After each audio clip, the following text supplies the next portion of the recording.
Bismillahirrahmanirrahim. Alhamdulillahi rabbil alamin. Wassalatu wassalamu ala rasulihil amin wa ala alihi wa sahbihi ajma'in. Wa man ittaba'ahum bi ihsanin ila yawmiddin, amma ba'd. അല്ലാഹു സുബ്ഹാനഹു വ തആല വജഹമാത്രം ഉദ്ദേശിച്ചുകൊണ്ട് സംസാരിക്കുവാനും കേൾക്കുവാനും റബ്ബ് സുബ്ഹാനഹു വ തആല നമ്മൾ ഓരോരുത്തരെയും സഹായിക്കുമാറാവട്ടെ.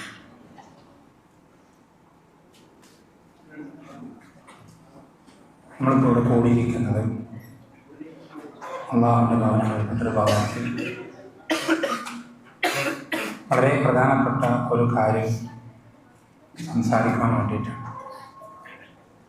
അതിൽ വളരെ പ്രാധാന്യം അർഹിക്കുന്ന ഒരു മേഖല, ചില വിഷയങ്ങൾ നേരത്തെ അമ്രാസ് ഉസ്താദ് സംസാരിക്കുകയുണ്ടായി.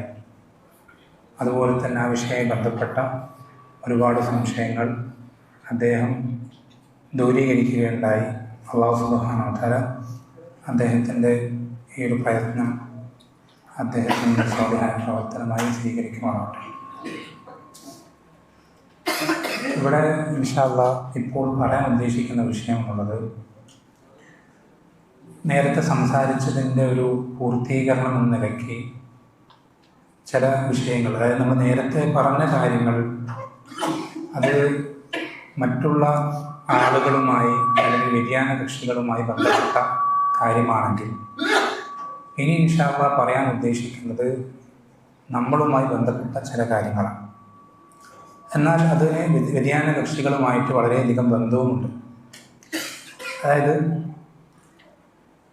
അഹ്ലുസുന്നത്തി വൽ ജമാഅത്തിൻ്റെ ഉലമാക്കൾ വളരെയധികം പ്രാധാന്യത്തോടെ പഠിപ്പിച്ചു തന്ന ചില വിഷയങ്ങൾ, ആ വിഷയങ്ങളിൽ ബിദ്അത്തിന്റെ ആളുകൾ തെറ്റായ നിലപാടുകൾ സ്വീകരിക്കുകയും അത് അവർ ശ്രദ്ധിക്കാതെ അവരുടെ ജീവിതത്തെ മുന്നോട്ട് കൊണ്ടുപോവുകയും ചെയ്തതിനാലാണ് വ്യതിചലിച്ചു പോയ ആളുകളൊക്കെയും വ്യതിചലിച്ചു പോയത്.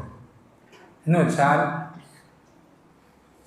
എങ്ങനെയാണ് ബിദ്അത്തിന്റെ ആളുകൾ, വഴികേടിൻ്റെ ആളുകൾ വഴികേടിലേക്ക് എത്തിയത് എന്ന് മനസ്സിലാക്കുക എന്നുള്ളത് വഴികേടിലേക്ക് എത്താതിരിക്കാൻ ആഗ്രഹിക്കുന്ന ഓരോരുത്തരുടെ മേലും നിർബന്ധമായിട്ടുള്ള അറിവാണ്.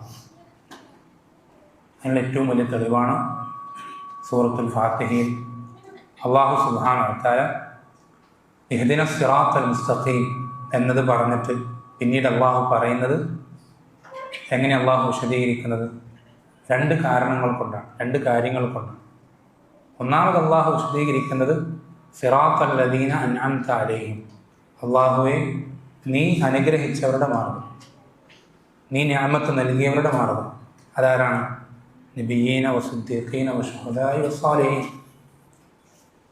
അപ്പോൾ നമുക്ക് സിറാത്തുൽ മുസ്തഖീം തിരിച്ചറിയാനുള്ള ഒന്നാമത്തെ വഴി ആ സിറാത്തുൽ മുസ്തഖീമിലൂടെ സഞ്ചരിച്ചവരാരാണ് എന്ന് മനസ്സിലാക്കലാണ്.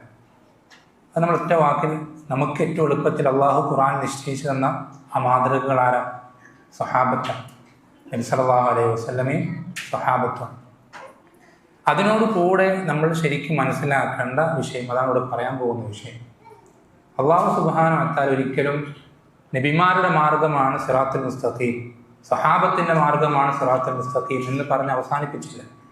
മറിച്ച് അല്ലാഹു സുബ്ഹാനഹു വ തആല അതിനുശേഷം വീണ്ടും പറയുന്നത് ഗൈരിൽ മഗ്ദൂബി അലൈഹിം വലദ്ദാലിൻ,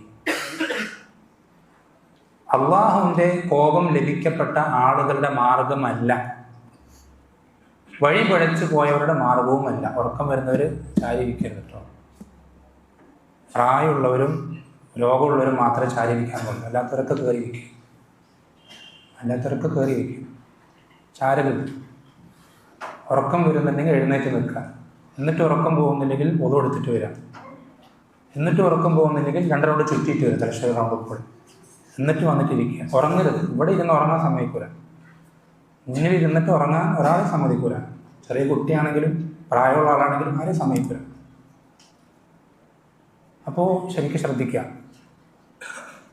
അല്ലാഹു സുബ്ഹാനഹു വ തആല പറഞ്ഞത് ആദ്യം സിറാത്തുൽ മുസ്തഖീം എന്താണെന്ന് വിശദീകരിക്കാൻ നമുക്ക് റോൾ മോഡലുകൾ പഠിപ്പിച്ചു തരാം. എന്നുവെച്ചാൽ അവർ സഞ്ചരിച്ചതിൻ്റെ പിന്നാലെ സഞ്ചരിച്ചാൽ മതി. സിമ്പിളാണ്. നേരത്തെ അതിൻ്റെ വിശദാംശങ്ങളൊക്കെ ഉസ്താദ് പറഞ്ഞിട്ടുണ്ടാവും. ഇനി ഇവിടെ പറയാൻ പോകുന്നത് അല്ലാഹു സുബ്ഹാനഹു വ തആല സിറാത്തുൽ മുസ്തഖീമായി തെറ്റിദ്ധരിക്കപ്പെടാൻ സാധ്യതയുള്ള വ്യക്തിത്വങ്ങൾ, അവരുടെ വഴികൾ, രീതികൾ, അത് അല്ല, അതിൻ്റെ ഓപ്പോസിറ്റാണ് എന്ന് അല്ലാഹു എന്ത് ചെയ്യണം? പഠിപ്പിച്ചു തരും. എന്ന് വെച്ചാൽ ഒരു കാര്യത്തെ നമുക്ക് മനസ്സിലാക്കാൻ, ക്ലാരിഫൈ ചെയ്യാൻ രണ്ട് രീതി, രണ്ട് മെത്തേഡുകളാണ്. ഒന്ന്, അതിൽ പ്രോപ്പറായിട്ട് അതിൻ്റെ യൂണിറ്റ് എന്താണെന്ന് വിശദീകരിക്കുക, ഒന്നാമത്തെ വഴി. രണ്ടാമത്തത്, അതുമായിട്ട് സാദൃശ്യപ്പെട്ടേക്കാവുന്ന, അതുപോലെ വന്നേക്കാവുന്ന, അതുമായി നമ്മൾ ആശയക്കുഴപ്പത്തിലായേക്കാവുന്ന കാര്യങ്ങളെ എന്തൊക്കെയാണെന്ന് അറിയുക, പഠിക്കുക. ഇത് രണ്ടും പഠിച്ചു കഴിഞ്ഞാൽ ഏതൊരു വിഷയവും നമുക്ക് വളരെ ക്ലിയറാവും. ഈ ഒരു അടിസ്ഥാനമാണ് അല്ലാഹു സുബ്ഹാനഹു വ തആല സൂറത്തുൽ ഫാത്തിഹയിൽ നമുക്ക് പഠിപ്പിച്ചു തരും. എന്ന് വെച്ചാൽ വഴികേടുകാർ എങ്ങനെ വഴിതെറ്റി എന്നുള്ളത് പഠിക്കുക, വഴികേടിൽ പെടാതിരിക്കാൻ ആഗ്രഹിക്കുന്നവരുടെ മേൽ നിർബന്ധ ബാധ്യതയാണ്. സലഫുകൾ പറയാറുണ്ട്, അറഫ്തു ശർറ ലാ ലിശർരി വലാകിൻ ലിതവഖി. ഞാൻ ഷർറിനെ അറിഞ്ഞു, അതിനെപ്പറ്റി അന്വേഷിച്ചു, പഠിച്ചു. ലാ ലിശർരി, ഷർറ് ചെയ്യാൻ വേണ്ടിയിട്ടല്ല, വലാകിൻ ലിതവഖി, ആ ഷർറിൽ നിന്ന് വിട്ടു നിൽക്കാൻ. ലിഅന്ന മൻ ലം യഅരിഫി ശർറ യഖഅ ഫീ, കാരണം ഒരാൾക്കൊരു ഷർറ് അറിയില്ലെങ്കിൽ അവൻ ആ ഷർറിൽ വീഴും. ഒരാൾക്കൊരു ഷർറ് അറിയില്ലെങ്കിൽ, ഉദാഹരണത്തിന് ഒരാൾക്ക് അവൻ്റെ ജീവിതത്തിൽ തൗഹീദ് കൃത്യമാക്കണം, കുറ്റമറ്റതാക്കണം എന്ന് ആഗ്രഹമുണ്ടെങ്കിൽ അവന് ഷിർക്കിനെ പറ്റി പഠിക്കാതെ അവനത് സാധിക്കൂല, കഴിയൂല. പരിപൂർണമായ തൗഹീദ് എൻ്റെ ജീവിതത്തിൽ നടപ്പിലാക്കണം എന്ന് ആഗ്രഹിക്കുന്ന ഒരു മുവഹീദിന് ഷിർക്കിനെ പറ്റി പഠിക്കാതെ, അതിൻ്റെ രൂപങ്ങളെപ്പറ്റി പഠിക്കാതെ, അതിൻ്റെ ഇനങ്ങളെപ്പറ്റി പഠിക്കാതെ ഒരിക്കലും എന്ത് ചെയ്യാൻ കഴിയില്ല? ജീവിതത്തിൽ നിന്ന് ഷിർക്കിനെ ഒഴിവാക്കാനും ശരിയായ തൗഹീദുള്ള ഒരാളാകാനും സാധിക്കുകയില്ല. ഇതേപോലെ തന്നെയാണ് സുന്നത്തും ബിദഅത്തും. നമുക്ക് യഥാർത്ഥ അഹ്ലു സുന്നത്തിലായി നിൽക്കാൻ നമുക്ക് ബിദഅത്തിൻ്റെ ആളുകൾ അവരുടെ അടയാളങ്ങൾ എന്തൊക്കെയാണ്, അല്ലെങ്കിൽ അവർക്ക് പറ്റിയിട്ടുള്ള വ്യതിയാനങ്ങൾ എന്തൊക്കെയാണ്, അവർക്ക് കാലിടറിയ മേഖലകൾ ഏതൊക്കെയാണ്, അവർക്ക് പറ്റിപ്പോയ പാകപ്പിഴവുകൾ എന്തൊക്കെയാണെന്ന് പഠിച്ചിരിക്കൽ നമ്മുടെ മേൽ അനിവാര്യമാണ്. അല്ലാഹു സുബ്ഹാനഹു വ തആല ഗൈറിൽ മഗ്ദൂബി അലൈഹിം, അള്ളാഹുവിൻ്റെ കോപം ലഭിക്കപ്പെട്ട ആളുകൾ ആരാണത്? ആരാണ്? ജൂതന്മാർ, യഹൂദികളാണ്. വലദ്ദാലിൻ, വഴിപഴച്ചു പോയ ആളുകൾ, അതാരാ? നസാറാക്കൾ. നമ്മൾ ശ്രദ്ധിക്കണം, പല ആളുകൾക്ക് ഇതറിയാം, മഗ്ദൂബി അലൈഹിം എന്ന ജൂതന്മാരാണെന്നറിയാം, ദ്വാലീൻ എന്ന് വെച്ചാൽ നസാറാക്കളാണെന്നറിയാം. പക്ഷേ എന്തുകൊണ്ടാണ് ജൂതന്മാർ മഗ്ദൂബി അലൈഹിം ആയത് എന്ന് പലർക്കും അറിയില്ല. അറിയോ? ഇൽമുണ്ടായിട്ടും അവരെന്ത് ചെയ്തില്ല? ഹക്ക് സ്വീകരിക്കാൻ കൂട്ടാക്കിയില്ല. വഴിപഴച്ചു പോയ നസാറാക്കൾ എന്തുകൊണ്ടാണ് വഴിപഴച്ചത്? ഹക്ക് കണ്ടെത്താൻ അവരെന്ത് ചെയ്തിട്ടില്ല? യാതൊരു പരിശ്രമവും നടത്തിയിട്ടില്ല. എന്ന് വെച്ചാൽ കുറച്ചുകൂടി സൂക്ഷ്മമായി പറഞ്ഞു കഴിഞ്ഞാൽ ജൂതന്മാരിലും മഗ്ദൂബി അലൈഹിം ഉണ്ട്, ദ്വാലീനുണ്ട്. നസാറാക്കളിലും മഗ്ദൂബി അലൈഹിം ഉണ്ട്, ദ്വാലീനുണ്ട്. പക്ഷെ രണ്ട് വിഭാഗത്തിലും ആരുണ്ട്? ഹക്ക് മനസ്സിലാക്കിയവരുണ്ട്, എന്നിട്ട് അതിനനുസരിച്ച് പ്രവർത്തിക്കാത്തവരുണ്ട്. ഹക്ക് കണ്ടെത്താൻ പരിശ്രമിക്കാതെ വഴിപഴച്ചു പോയ ആളുകൾ രണ്ട് വിഭാഗത്തിലുണ്ട്. അപ്പോൾ നമ്മൾ ശ്രദ്ധിക്കേണ്ടത്, നമ്മൾക്കിത് പഠിപ്പിച്ചു തരുന്നത് ഈ ഒരു കാര്യം നമ്മൾ മനസ്സിലാക്കാൻ വേണ്ടിയിട്ട്. അവിടെ ഉറങ്ങുന്നുണ്ട്. ഈ അടുത്തിരിക്കുന്ന ഈ രണ്ട് വിഭാഗങ്ങളെ സംബന്ധിച്ച് നമ്മൾ പഠിക്കുമ്പോൾ ശ്രദ്ധിക്കേണ്ടത് ഈ രണ്ട് പ്രത്യേകതകൾ ഇത് നമ്മളിൽ വരാൻ പാടില്ല. ഈ രണ്ട് പ്രത്യേകത സിറാത്തുൽ മുസ്തഖീം ആഗ്രഹിക്കുന്ന ഒരാൾ, ഉദ്ദേശിക്കുന്ന ഒരാൾ, അയാളിൽ ഈ രണ്ട് കാര്യങ്ങളും കടന്നു വരാൻ പാടില്ല. ഇതാണ് ആ ആയത്തിൻ്റെ താല്പര്യം. ആ ആയത്തുകൊണ്ട് ഉദ്ദേശിക്കപ്പെടുന്നത് അതാണ്. ഇതേപോലെ തന്നെ നമ്മളെ സുന്നത്തിൻ്റെ മാർഗത്തിൽ നിന്ന് വ്യതിചലിപ്പിക്കുന്ന, വഴിതെറ്റിക്കുന്ന ചില കാര്യങ്ങൾ, അതിനെ സംബന്ധിച്ചാണ് ഇൻഷാ അല്ലാഹ് ഇവിടെ പറയാൻ ഉദ്ദേശിക്കുന്നത്. അപ്പോൾ അല്ലാഹു സുബ്ഹാനഹു വ തആല നമുക്ക് എല്ലാവർക്കും ഈ ഒരു സംസാരം കൊണ്ട് നമ്മളെല്ലാവരെയും എല്ലാ ബിദ്അത്തുകളിൽ നിന്നും വഴികേടുകളിൽ നിന്നും അകറ്റി നിർത്തുകയും മരണം വരേക്കും സുന്നത്തിൽ ഉറച്ചു നിന്നുകൊണ്ട് അല്ലാഹു സുബ്ഹാനഹു വ തആലയെ കണ്ടുമുട്ടുമ്പോൾ അവൻ തൃപ്തിപ്പെട്ട നബി സല്ലല്ലാഹു അലൈഹി വസല്ലം വിട്ടേച്ചു പോയ സഹാബത്ത് മരണപ്പെട്ടു പോയ അതേ മാർഗത്തിലായി മരണപ്പെടുവാൻ റബ്ബ് സുബ്ഹാനഹു വ തആല ഈ ഒരു സംസാരത്തെ സബബാക്കി തീർക്കുമാറാകട്ടെ. ഒന്നാമത്തെ കാര്യങ്ങളിൽ നമ്മൾ ശ്രദ്ധിക്കേണ്ടത്, സംസാരം തുടങ്ങുന്നതിന് മുമ്പ് ആമുഖമായി സൂചിപ്പിക്കുകയാണ്, നമ്മളൊരിക്കലും കരുതരുത്, നമ്മളൊരിക്കലും ചിന്തിക്കരുത്, നമ്മളൊരിക്കലും നമ്മുടെ മനസ്സിൽ വിചാരമായി കടന്നു വരരുത്, ഇൽമില്ലാതെ പഠിക്കാതെ മനസ്സിലാക്കാതെ സ്വർഗത്തിലേക്ക് എത്താൻ പറ്റുമെന്ന് നമ്മളൊരിക്കലും വിചാരിക്കരുത്. ഏറ്റവും ആദ്യം നമ്മൾക്ക് വേണ്ടത് അറിവാണ്. ഒന്നാമത് വേണ്ടത് അറിവാണ്. അത് നമ്മൾ ശ്രദ്ധിക്കണം. നമുക്ക് ഈ ദുനിയാവിൽ ഏറ്റവും ആദ്യം നമ്മൾക്ക് കരസ്ഥമാക്കേണ്ട ബാധ്യത എന്നുള്ളത് ദീൻ പഠിക്കുക എന്നുള്ളത്. നമുക്ക് ലാ ഇലാഹ ഇല്ലല്ലാഹ്, നമ്മൾ തൗഹീദ്, ഇസ്ലാമിലേക്ക് പ്രവേശിക്കണം, നമ്മുടെ കലിമത്ത് തൗഹീദ്, അത് ശരിയാകണമെങ്കിൽ അതിൻ്റെ അർത്ഥം നമ്മൾ എന്ത് ചെയ്യണം? പഠിച്ചിരിക്കണം. നിസ്കാരം ശരിയാകണമെങ്കിൽ ആ നിസ്കാരത്തിന് വിധിവിലക്കുകൾ നമ്മൾ പഠിച്ചിരിക്കണം. സകാത്ത്, ഓരോ ഇബാദത്തുകൾ, ഇതൊക്കെ ശരിയാകണമെങ്കിൽ അതിനെപ്പറ്റി കൃത്യമായ വിധിവിലക്കുകൾ നമ്മൾ പഠിച്ചിരിക്കണം. എന്ന് വെച്ചാൽ നബി സല്ലല്ലാഹു അലൈഹി വസല്ലമയ്ക്ക് ഒന്നാമത് വഹി കിട്ടുന്ന ആദ്യത്തെ ആയത്തിൻ്റെ ആദ്യത്തെ പദം എന്താ? ഇഖ്റ, വായിക്കുക. വായിക്കാനുള്ള, പഠിക്കാനുള്ള കൽപ്പന. ദീനുൽ ഇസ്ലാമിൽ ഏറ്റവും പ്രധാനം എന്നുള്ളത് പഠിക്കുക, വായിക്കുക എന്നുള്ളതാണ്. ഇത് എന്തിനാ പറയാനുള്ള വിഷയം എന്ന് വെച്ചാൽ, ശ്രദ്ധിക്കേണ്ട കാര്യം എന്നുള്ളത്, ഏറ്റവും അധികം ആളുകൾ ബിദ്അത്തിലേക്ക് വീണു പോയത് അറിവില്ലായ്മ കൊണ്ടാണ്. ഏറ്റവും അധികം ആളുകൾ ബിദ്അത്തിലേക്ക് വീണു പോയത് അറിവില്ലായ്മ കൊണ്ടാണ്.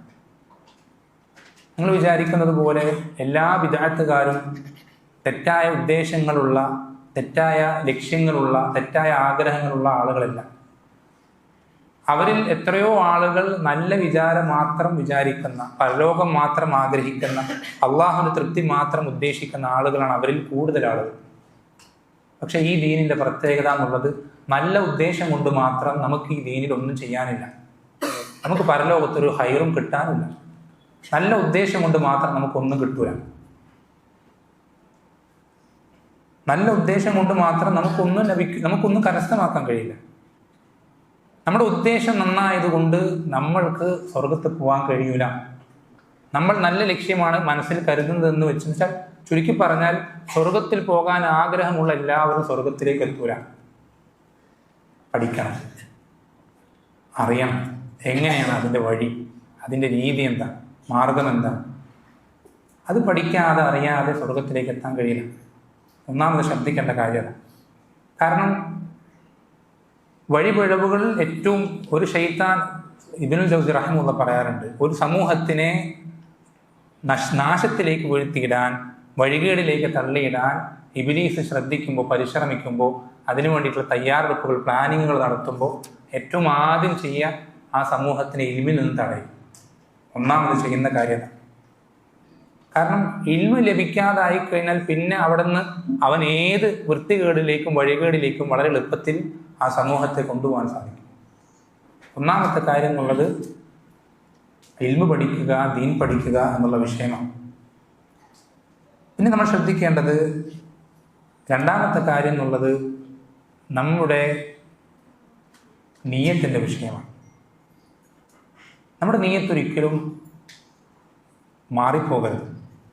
അള്ളാഹുവിൻ്റെ തൃപ്തി കരസ്ഥമാക്കുക, അവൻ്റെ നരകശിക്ഷയിൽ നിന്ന് രക്ഷപ്പെടുക, സ്വർഗത്തിൽ പ്രവേശിക്കുക എന്നതിലുപരി മറ്റെന്തെങ്കിലും ഒരു നിയ്യത്ത് നമ്മുടെ ഹൃദയത്തിലേക്ക് കടന്നു വന്നു കഴിഞ്ഞാൽ അവിടെ നമ്മുടെ നാശം ആരംഭിക്കും. നമ്മൾ അവിടെ നിന്ന് നശിക്കാൻ നമ്മൾ തുടങ്ങുന്ന ആദ്യത്തെ സ്റ്റെപ്പ് അതാണ്. മറ്റെന്തെങ്കിലും ചിന്തകൾ നമ്മുടെ മനസ്സിലേക്ക് കടന്നു വരിക, അതൊരിക്കലും കടന്നു വരാൻ പാടില്ല. പ്രത്യേകിച്ച് കൽബ് വളരെയധികം പേടിക്കണം. കൽബിന് കൽബ് എന്നുള്ള പേര് വരാൻ കാരണം തന്നെ അത് മാറുമറിയുന്നത് കൊണ്ടാണ്. അതുകൊണ്ടാണ് സലഫുകൾ പറയുന്നത്, സുഫിയാൻ സൗരി റഹിമഹുല്ലാഹ് പറയാറുണ്ട്, മാ ആലജ്തു ഷൈഅൻ അശദ്ദ അലയ്യ മിൻ നിയ്യത്തി. എൻ്റെ നീയത്ത് മാറാതെ ഞാൻ പരിശ്രമിച്ചതിനോളം ഞാൻ എൻ്റെ ജീവിതത്തിൽ മറ്റൊരു കാര്യം ഞാൻ പരിശ്രമിച്ചിട്ടില്ല. അത്രയധികം പ്രയാസമുള്ള കാര്യം, അത്രയും ബുദ്ധിമുട്ടുള്ള കാര്യം. നീയത്ത് മാറാതെ പരിശ്രമിച്ചു കൊണ്ടേയിരിക്കണം, അല്ലേ? എത്രത്തോളം പല സലഫുകളും പറയാറുണ്ട്, ഞാൻ ചിലപ്പോൾ ഒരു മജ്ലിസിലേക്ക് വന്നിരിക്കുമ്പോൾ ആ മജ്ലിസിൽ വന്നിരിക്കാൻ എന്നെ പ്രേരിപ്പിച്ച് നല്ല നീയത്തായിരിക്കും. ആ മജ്ലിസിൽ ഞാൻ സംസാരിക്കാൻ ആരംഭിക്കുന്നത് നല്ല നിയ്യത്തോട് കൂടിയിട്ടായിരിക്കും. പക്ഷേ സംസാരം തുടങ്ങി കുറച്ചങ്ങോട്ട് പോകുമ്പോഴേക്കും എന്ത് ചെയ്യും? നിയ്യത്ത് മാറും.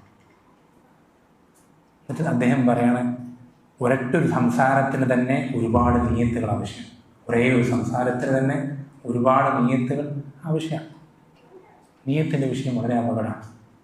നിങ്ങൾക്ക് കേട്ടിട്ടുണ്ടാവും, അവ്വലു മൻ തുസഅറു ബിഹിമുൻ നാറു സലാസ, ആദ്യമായി നരകത്തിൽ വലിച്ചെറിയപ്പെടാൻ 3 വിഭാഗം ആളുകൾ. ആ 3 വിഭാഗത്തിൻ്റെയും കോമൺ ആയിട്ടുള്ള പ്രശ്നം എന്താണ്? അവർക്ക് ഇഖ്ലാസ് ഇല്ലായിരുന്നു, നിയ്യത്ത് ശരിയല്ലായിരുന്നു. നിങ്ങൾ ശ്രദ്ധിക്കണം, അബൂ ഹുറൈറ റളിയല്ലാഹു അൻഹു വലിയ സ്വഹാബിയാണ്, ഇസ്ലാമിൻ്റെ റാവിയത്തുൽ ഇസ്ലാം, ഇസ്ലാമിൽ ഏറ്റവും കൂടുതൽ ഹദീസുകൾ റിവായത്ത് ചെയ്ത സ്വഹാബി. ആ മഹാനായ സ്വഹാബി ഈ ഹദീസ് ഉദ്ധരിക്കുമ്പോഴൊക്കെയും അദ്ദേഹം ബോധരഹിതനായി വീഴാറുണ്ട്, പേടിച്ചിട്ട്. ഈ പറയപ്പെട്ടത് ഞാനാണോ, എൻ്റെ വിഷയത്തിലാണോ എന്ന് പേടിച്ചിട്ട് അദ്ദേഹം എന്ത് ചെയ്യാറുണ്ട്? ഓരോ സമയത്ത് ഈ ഹദീസ് ഉദ്ധരിക്കുമ്പോഴും അദ്ദേഹം ബോധം കെട്ടു വീഴാറുണ്ട്. നമ്മൾ വളരെയധികം പേടിക്കണം, റബ്ബിനോട് നല്ലോണം പ്രാർത്ഥിക്കണം. മറ്റെന്തെങ്കിലും ചിന്തകൾ മനസ്സിലേക്ക് കടന്നു വരുന്നുണ്ടെങ്കിൽ ഉടനെ തന്നെ നമ്മൾ മനസ്സിൽ നിന്ന് ആ ചിന്തയെ ഒഴിവാക്കണം. റബ്ബിന് വേണ്ടി മാത്രമാക്കാൻ നമ്മൾ ശ്രദ്ധിക്കണം. മാക്കാന ലില്ലാഹി യബ്ഖ, അള്ളാഹുവിന് വേണ്ടിയുള്ളതേ നിലനിൽക്കുള്ളൂ. അതെന്താണെങ്കിലും, അത് നമ്മുടെ പഠനമാണെങ്കിലും പരിശ്രമമാണെങ്കിലും സംസാരമാണെങ്കിലും എഴുത്താണെങ്കിലും നമ്മുടെ എന്തും, അത് പരലോകത്തിൽ കിട്ടുന്ന പ്രതിഫലമാണെങ്കിൽ പോലും റബ്ബിൻ്റെ അടുക്കൽ നമുക്കത് ബാക്കിയാകണമെങ്കിൽ, ഉപകരിക്കണമെങ്കിൽ അള്ളാഹുവിന് വേണ്ടി മാത്രമായിരിക്കണം. ബാക്കി ആർക്കും അതിൽ നിന്നൊരു തരിയും കൊടുക്കണ്ട. ആളുകൾ നമ്മളെന്തോ പറഞ്ഞോട്ടെ, നമ്മളെങ്ങനെ വേണമെങ്കിൽ വിലയിരുത്തിക്കോട്ടെ, എങ്ങനെ വേണമെങ്കിൽ നമ്മളെ പേരിട്ട് വിളിച്ചോട്ടെ, എങ്ങനെ വേണമെങ്കിൽ ആക്ഷേപിച്ചോട്ടെ, കുറ്റപ്പെടുത്തിക്കോട്ടെ, എങ്ങനെയാണെങ്കിലും നമുക്ക് അവരെ ഒന്നും ബോധ്യപ്പെടുത്തേണ്ട, തൃപ്തിപ്പെടുത്തേണ്ട കാര്യം, ബാധ്യത നമുക്കില്ല. നമുക്ക് റബ്ബിൻ്റെ വചനം മാത്രം, റബ്ബിനെ തൃപ്തിപ്പെടുത്തേണ്ട ബാധ്യത മാത്രം നമുക്ക്. ഇതാണ് ആമുഖമായി ഈ വിഷയത്തെ സൂചിപ്പിക്കാം. ഇനി ഈ വിഷയത്തിലേക്ക് കടക്കാം. ഒന്നാമത് നമ്മൾ ശ്രദ്ധിക്കേണ്ട കാര്യം എന്നുള്ളത്, നേരത്തെ പറഞ്ഞ സംസാരത്തിൽ നിന്ന് തന്നെ നിങ്ങൾക്ക് ഏറെക്കുറെ അതിൻ്റെ പ്രാധാന്യം മനസ്സിലായിട്ടുണ്ടാകും. ഒന്നാമത്തെ കാര്യം എന്നുള്ളത് ഹിക്മത്ത് ഉണ്ടായിരിക്കുക എന്നുള്ളതാണ്. മസ്ലഹത്തും മഫ്സദത്തും പരിഗണിക്കുക എന്നുള്ളതാണ്.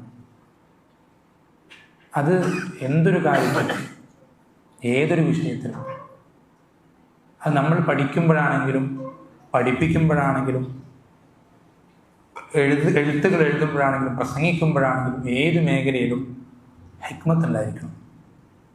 അല്ലാഹു ദഅവത്തിനെ പറ്റി പറഞ്ഞപ്പോൾ ആദ്യം പറഞ്ഞെന്താ? ഉദൂ ഇലാ സബീലി റബ്ബിക ബിൽ ഹിക്മതി വൽ മൗഇദത്തിൽ ഹസന. ആദ്യം പറഞ്ഞത് ഹിക്മത്താണ്. ഹിക്മത്ത് എന്താണ്? ഹിക്മത്ത്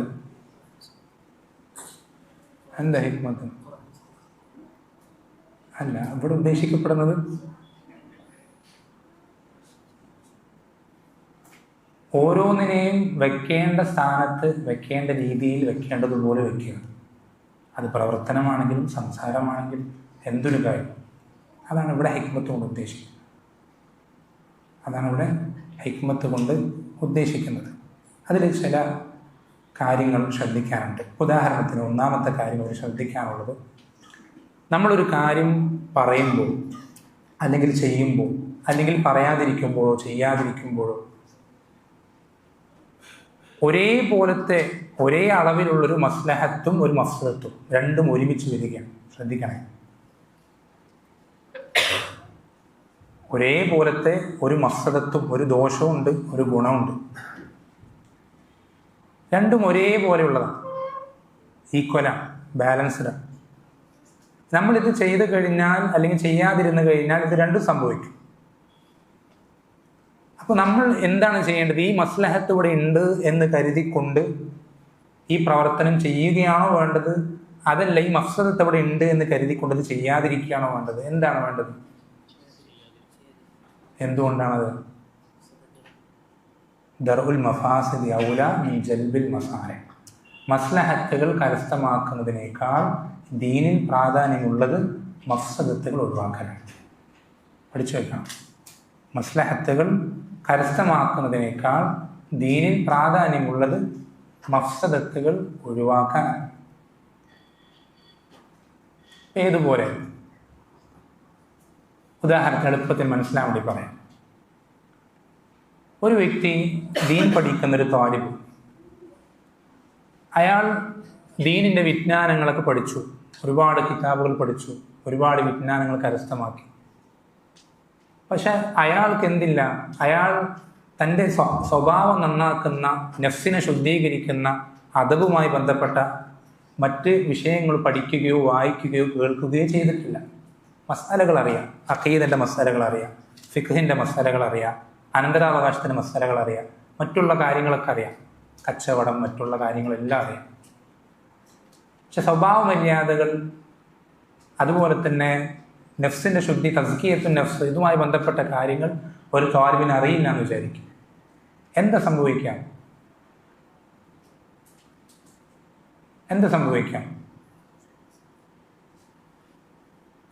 സലഫുകൾ പറയാറുണ്ട്, ഖതീബുൽ ബഗ്ദാദി റഹിമഹുല്ല അദ്ദേഹത്തിൻ്റെ അൽ ജാമിഉ ലി അഖ്ലാഖിർ റാവി വ ആദാബി സാമി എന്ന കിതാബിൽ അബൂ സക്കരിയ യഹ്യ ഇബ്നു മുഹമ്മദ് അൽ അംബരി റഹിമഹുല്ല എന്ന് ഉദ്ധരിക്കുന്നുള്ള ഒരു വാക്ക്, അത് ശ്രദ്ധിച്ചാൽ നിങ്ങൾക്ക് അതിൻ്റെ ഗൗരവം മനസ്സിലാവും. അദ്ദേഹം പറയുന്നത്, ഇൽമുൻ ബിലാ അദബിൻ കനാരിൻ ബിലാ ഹതബ്. ഇൽമുൻ ബിലാ അദബിൻ കനാരിൻ ബിലാ ഹതബ്. അദബില്ലാത്ത ഇൽമ് അത് ഏതുപോലെയാണ്? വിറകില്ലാത്ത തീ പോലെയാണ്. വിറകില്ലാത്ത തീ പോലെയാണ്. എന്താ അതിൻ്റെ അർത്ഥം? അത് പെട്ടെന്ന് തന്നെ കെട്ടുപോകും. വിറകില്ലാത്ത തീ തുടക്കത്തിലൊന്ന് ആളി കത്തിയാലും അത് വളരെ വേഗത്തിൽ കെട്ടുപോകും. എന്ന് വെച്ചാൽ ഉമ്മത്തിന് ആ ഇൽമു കൊണ്ട് ഉപകാരം കിട്ടൂല. ഉമ്മത്തിന് ആ ഇൽമു കൊണ്ടുള്ള ഉപകാരം കിട്ടൂല. എന്നാൽ അതിൻ്റെ അർത്ഥം അദബ് മാത്രം പഠിച്ചാൽ മതി, ഇൽമു പഠിച്ചാൽ മതി, ഇൽമു പഠിക്കേണ്ടതില്ല എന്നാണോ? അല്ല. അദ്ദേഹം പറയുന്നത്, വഅദബുൻ ബിലാ ഇൽമിൻ കജിസ്മിൻ ബിലാ റൂഹ്. ഇൽമില്ലാതെ അദബ് പഠിക്കുക എന്നുള്ളത് റൂഹില്ലാത്ത ശരീരം പോലെയാണ്. റൂഹില്ലാത്ത ശരീരം പോലെയാണ്. റൂഹില്ലാത്ത ശരീരം എന്ന് പറഞ്ഞാൽ മയ്യിത്താണ്. പ്രത്യേകിച്ച് കാര്യമില്ല, ഒരു ഉപകാരവും അതിനെ കൊണ്ട് ഉണ്ടാവില്ല, സ്വന്തത്തിനുമില്ല, മറ്റുള്ളവർക്കുമില്ല. എന്ന് വെച്ചാൽ നമ്മൾ ശ്രദ്ധിക്കേണ്ട വളരെ പ്രധാനപ്പെട്ട കാര്യമാണെന്ത്? നമ്മൾക്ക് ഫർദ് ഐനായിട്ടുള്ള അറിവുകൾ പഠിച്ചു കഴിഞ്ഞാൽ പിന്നെ നമ്മൾ ഏറ്റവും കൂടുതൽ പഠിക്കാൻ ശ്രദ്ധിക്കേണ്ടത് നമ്മുടെ സ്വഭാവ മര്യാദകൾ ശരിയാക്കുന്നതിന്. നമ്മുടെ സ്വഭാവ മര്യാദകൾ ശരിയാക്കുന്നതിനാണ് നമ്മൾ ഏറ്റവും കൂടുതൽ ശ്രദ്ധ കൊടുക്കേണ്ടത്. നമ്മുടെ ജീവിതവുമായി ബന്ധപ്പെട്ട് നിൽക്കുന്ന കാര്യങ്ങൾ, വിശ്വാസ കാര്യങ്ങൾ, ഇബാദത്തുകൾ, ഇതൊക്കെ നമ്മൾ പഠിച്ചു കഴിഞ്ഞെന്ന് വിചാരിക്കാം. പിന്നെ നമ്മൾ ഏറ്റവും ആദ്യം പഠിക്കാൻ ശ്രദ്ധ കൊടുക്കേണ്ടത് അദബുമായി ബന്ധപ്പെട്ട വിഷയങ്ങളാണ്. അദബുമായി ബന്ധപ്പെട്ട വിഷയങ്ങളാണ്. നിങ്ങൾ കേട്ടിട്ടുണ്ടാവും, ഇമാം അഹ്മദ് റഹിമഹുള്ള ഒരു മസ്ജിദിൽ ഇങ്ങനെ ഇരിക്കുകയാണ്, മജ്ലിസിൽ. അപ്പോൾ ഒരാൾ പള്ളിയിലേക്ക് കടന്നു വന്നിട്ട് ഇമാം അഹ്മദ് റഹിമഹുള്ള ഫിഖ്ഹിൻ്റെ പല മസലകൾ ചോദിക്കും. ഈ റോസ് വാട്ടർ കൊണ്ട് വെള്ളം വുളു എടുത്താൽ വുളു ശരിയാകുമോ? അതുപോലെ തന്നെ ഈ വെള്ളം, ചൂടായ വെള്ളം, അതായത് പുറത്ത് വെച്ച്, പുറത്തൊരു ചെമ്പിൻ്റെ പാത്രം പുറത്ത് വെയിലത്ത് കൊണ്ട് ചൂടായ വെള്ളം, ആ വെള്ളം കൊണ്ട് വുളു ചെയ്താൽ വുളു ശരിയാകും. ഇങ്ങനെ കുറേ ചോദ്യങ്ങൾ ചോദിക്കുക. അപ്പോൾ ഇമാം അഹ്മദ് റഹിമഹുള്ള അദ്ദേഹത്തോട് പറയണത്, നീ ഇപ്പോൾ പള്ളിയിലേക്ക് കയറുന്നു, നീ പള്ളിയിലേക്ക് കയറി വന്നു, നീ ഇപ്പോൾ പള്ളിയിലേക്ക് കയറി വന്നപ്പോൾ എന്താ ചൊല്ലിയത്? എന്ത് ദിക്റാ ചൊല്ലിയത്? അപ്പം അദ്ദേഹം അത്ഭുതത്തോട് പറയാണ്, പള്ളിയിലേക്ക് കയറി വരുമ്പോൾ എന്തെങ്കിലും ചൊല്ലേണ്ടതുണ്ടോ? പള്ളിയിലേക്ക് കയറി വരുമ്പോൾ എന്തെങ്കിലും ചൊല്ലേണ്ടതുണ്ടോ? ഇമാം അഹ്മദ് പറഞ്ഞത്, ആദ്യം നിൻ്റെ ജീവിതവുമായി ബന്ധപ്പെട്ട കാര്യങ്ങൾ പഠിക്കുക. ആദ്യം നിൻ്റെ ജീവിതവുമായി ബന്ധപ്പെട്ട കാര്യങ്ങൾ പഠിക്കുക.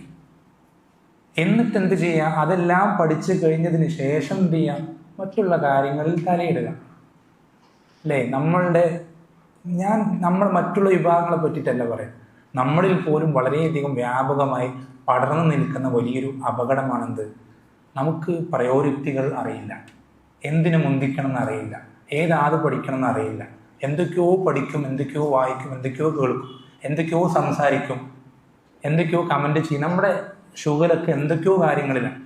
നമുക്ക് ഏറ്റവും കൂടുതൽ പ്രാധാന്യം കൊടുക്കേണ്ടത് എന്താണെന്നോ എന്തിനാണെന്നോ ഒന്നും നമുക്കറിയുന്നില്ല. ഇത് വലിയ അപകടത്തിലേക്ക് എത്തി. നമ്മൾ ശ്രദ്ധിക്കണം. ഇത് വലിയ അപകടത്തിലേക്ക് എത്തിക്കും. ബിദ്അത്തിന്റെ ആളുകളൊക്കെ പഴയ്ക്കാൻ കാരണമായ ഏറ്റവും പ്രധാനപ്പെട്ട കാരണം ഈ ഒരു കാരണം. നമുക്ക് നമ്മുടെ ഉസ്മാൻ ബിൻ അഫ്ഫാൻ റളിയല്ലാഹു അൻഹു പറഞ്ഞു, ലൗ സലുഹ അഹ്ലുൽ ഖുർആനി ലസലുഹ ജമീഉൻ നാസ്. ഇൽമിന്റെ ആളുകൾ, ഖുർആനിന്റെ ആളുകൾ അവർ നന്നായി കഴിഞ്ഞാൽ ജനങ്ങൾ മൊത്തം നന്നാവും. ഈ ഉമ്മത്തിനെ മൊത്തം നന്നാക്കണമെങ്കിൽ ഒരൊറ്റൊരു വിഭാഗം നന്നായാൽ മതി. ആരാണ്? ഇൽമിന്റെ ആളുകൾ. ഇൽമിന്റെ ആളുകൾ ശരിയായ രൂപത്തിലാകാത്തത് കൊണ്ടാണ് ഈ ഉമ്മത്ത് എന്ത് ചെയ്യുന്നത്? ഇപ്പോഴും ഈ രൂപത്തിൽ കുടുങ്ങിക്കിടക്കണം. അവർ ശരിയായ രൂപത്തിൽ ശരിയായ രീതിയിലായിരുന്നെങ്കിൽ ഈ ഉമ്മത്ത് മുഴുവൻ നന്നായാണ്. ഇത് പറയുന്നത് നിങ്ങളോടാണ്. നമ്മൾ പലതും പഠിക്കുന്നുണ്ട്, പലതും കേൾക്കുന്നുണ്ട്, പലതും വായിക്കുന്നുണ്ട്. പക്ഷേ നമ്മൾക്ക് നമ്മുടെ ജീവിതവുമായി ബന്ധപ്പെട്ട കാര്യങ്ങളാണോ പഠിക്കുന്നതല്ല, നമുക്കിഷ്ടമുള്ളതാണ് പഠിക്കുന്നത്. വ്യത്യാസമുണ്ട്. രണ്ട് കാര്യങ്ങൾ. നമ്മൾ ആഗ്രഹിക്കുന്നത് പഠിക്കുന്നതും നമ്മൾക്ക് ആവശ്യമുള്ളത് പഠിക്കുന്നതും രണ്ടും രണ്ടാണ്. അപ്പം നിങ്ങൾ ശ്രദ്ധിക്കേണ്ടത്, ഇത് ഞാൻ ഈ ഒരു കാര്യം പറയാനുള്ള കാരണം എന്താണെന്ന് വെച്ചാൽ, കുറേ ഇൽമുമായി നരകത്തിൽ പോകുന്നൊരു വിഭാഗം അത് ബിദ്അത്തുകാരിലുണ്ട്, നമ്മളിൽ ഉണ്ടാകാൻ പാടില്ല.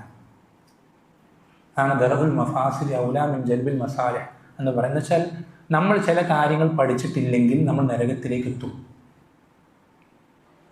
ചില കാര്യങ്ങൾ നമ്മൾ പഠിച്ചിട്ടില്ലെങ്കിൽ നമ്മൾ നരകത്തിലേക്ക് എത്തും.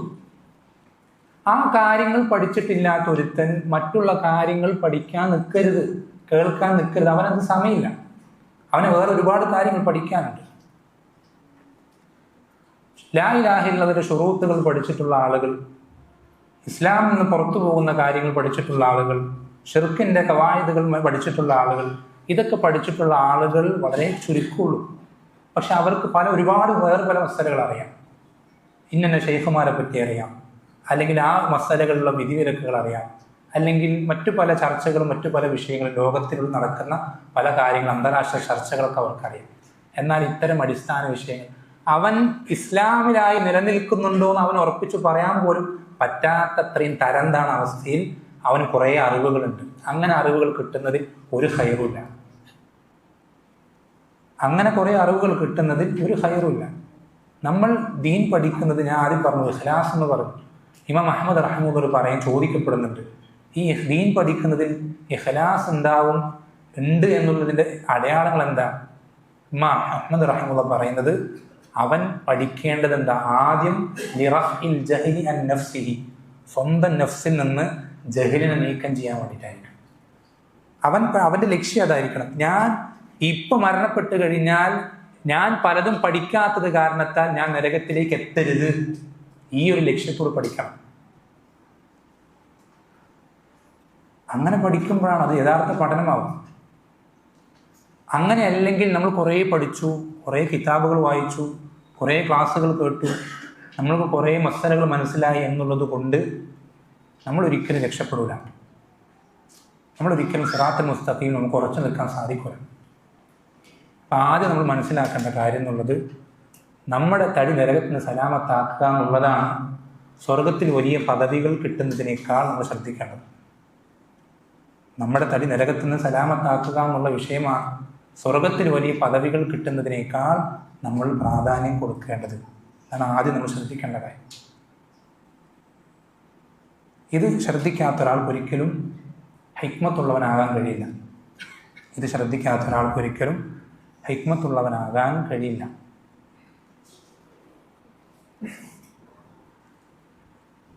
പലരും തല താഴ്ത്തിയിരിക്കുന്നുണ്ട്. ഇത്രയൊന്നും വിനയം കാണിക്കേണ്ട ആവശ്യം, എനിക്ക് അത്രയൊന്നും പ്രായമായിട്ടില്ല.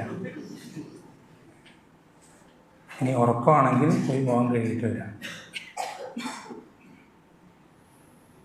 പിന്നെ അതുമാത്രമല്ല, ദീൻ പഠിപ്പിക്കുന്ന മജ്‌ലിസുകളിൽ സുന്നത്ത് തല താഴ്ത്തിയിരിക്കലല്ല, പഠിപ്പിക്കുന്ന ആളുടെ മുഖത്തേക്ക് നോക്കണം. അപ്പോൾ മുഖത്തേക്ക് നോക്കിയിരിക്കാൻ ശ്രദ്ധിക്കുക. പിന്നെ മുഖത്തേക്ക് നോക്കുമ്പോൾ ശ്രദ്ധിക്കേണ്ട കാര്യം, എൻ്റെ മുഖത്തേക്ക് നോക്കിയിരുന്ന് ഉറങ്ങാൻ കഴിയില്ല, സമ്മതിക്കില്ല.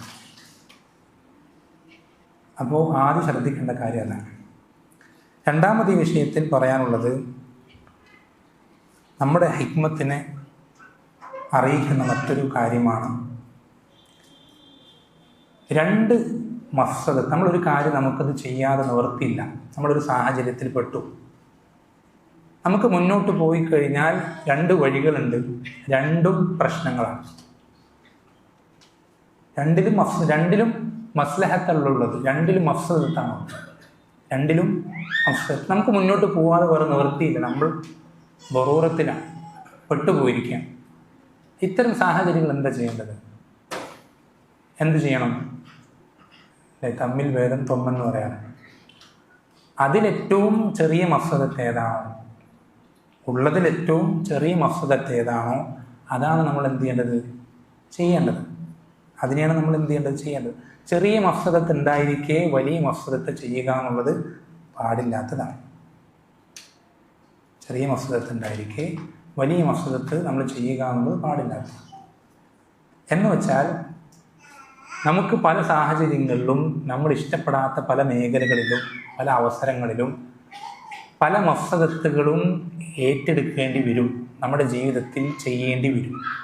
എന്തിനു വേണ്ടിയിട്ട്? ആ മഫ്സദത്ത് നമ്മൾ ഇഷ്ടപ്പെട്ടിട്ടാണോ, നമുക്ക് ആ മഫ്സദത്ത് ചെയ്യാൻ താല്പര്യമുള്ളത് കൊണ്ടാണോ? ഒന്നുമല്ല. ഈ മഫ്സദത്ത് ചെയ്തില്ലെങ്കിൽ നമ്മൾ എന്ത് ചെയ്യും? ഇതിനേക്കാൾ വലിയ മഫ്സദത്തിൽ ചെന്നുപോയി വീഴും. അതിൽപ്പെട്ട ഏറ്റവും നല്ല ഉദാഹരണമാണെന്ത്? തമയ്യൂസ് എന്നുള്ളത്. അത് നമുക്ക് ഷറായിൽ പഠിപ്പിക്കപ്പെട്ടത് ഗുർബത്ത് എന്നുള്ള വാക്കാണ്. ഷറായിൽ പഠിപ്പിക്കപ്പെട്ടത് ഗുർബത്ത് എന്ന വാക്കാണ്. എന്ന് വെച്ചാൽ ഉദാഹരണത്തിന് ഇമാം മുഖബിൽ ബിൻ ഹാദി അൽ വാദി റഹിമഹുല്ല അദ്ദേഹത്തിൻ്റെ ഗാറത്തുൽ അശ്രീത എന്ന കിതാബിൽ പറയുന്നതായി കാണാം, ലാ തഖൂമു സുന്നത്തു വലാ തഖൂമു ലഹാ ഖായിമത്തുൻ ഇല്ലാ ഇദാ ഹസല തമയ്യുസുൻ. സുന്നത്ത് നിലനിൽക്കുകയില്ല, അല്ലെങ്കിൽ അത് ഉറച്ചൊരു സ്റ്റാൻഡ് അതിനുണ്ടാവുകയില്ല, അത് പടുത്തുയർത്തപ്പെടുകയില്ല എപ്പോഴല്ലാതെ അതിന് തമയ്യുസ് ഉണ്ടാകുന്നത് വരേക്കും. എന്താണ്? വതമയ്യസ അഹ്ലുസ് സുന്നത്തി മിൻ അഹ്ലിൽ ബിദ്അ. ബിദ്അത്തിന്റെ ആളുകളിൽ നിന്ന് സുന്നത്തിന്റെ ആളുകൾ വേറിട്ട് നിൽക്കുന്നത് വരേക്കും.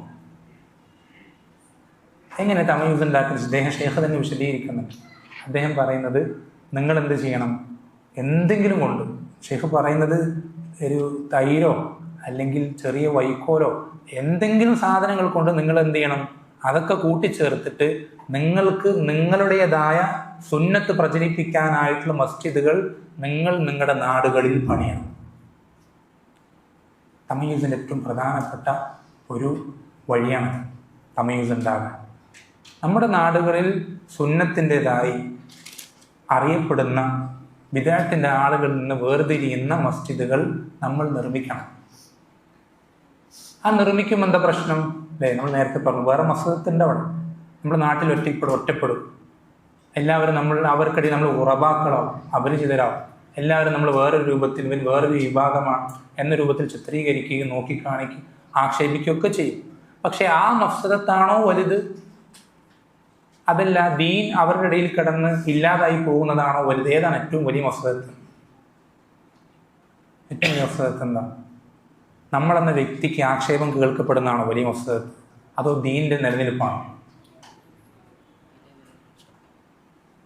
അത് ശ്രദ്ധിക്കണം. അങ്ങനൊരു വലിയ മഫ്സദത്ത് അവിടെ ഉണ്ടെന്നിരിക്കെ നമ്മൾ എന്ത് ചെയ്യാൻ പാടില്ല? നമ്മുടെ ചെറിയ മഫ്സദത്തിന്, വ്യക്തിപരമായ മഫ്സദത്തുകൾക്ക് യാതൊരു പ്രാധാന്യം കൊടുക്കാൻ പാടില്ല. പല ആളുകളും അവരുടെ നാട്ടിൽ ഒരുപാട് പള്ളികളുണ്ട്, ഒരുപാട് സംവിധാനങ്ങളുണ്ട്, സംരംഭങ്ങളുണ്ട്.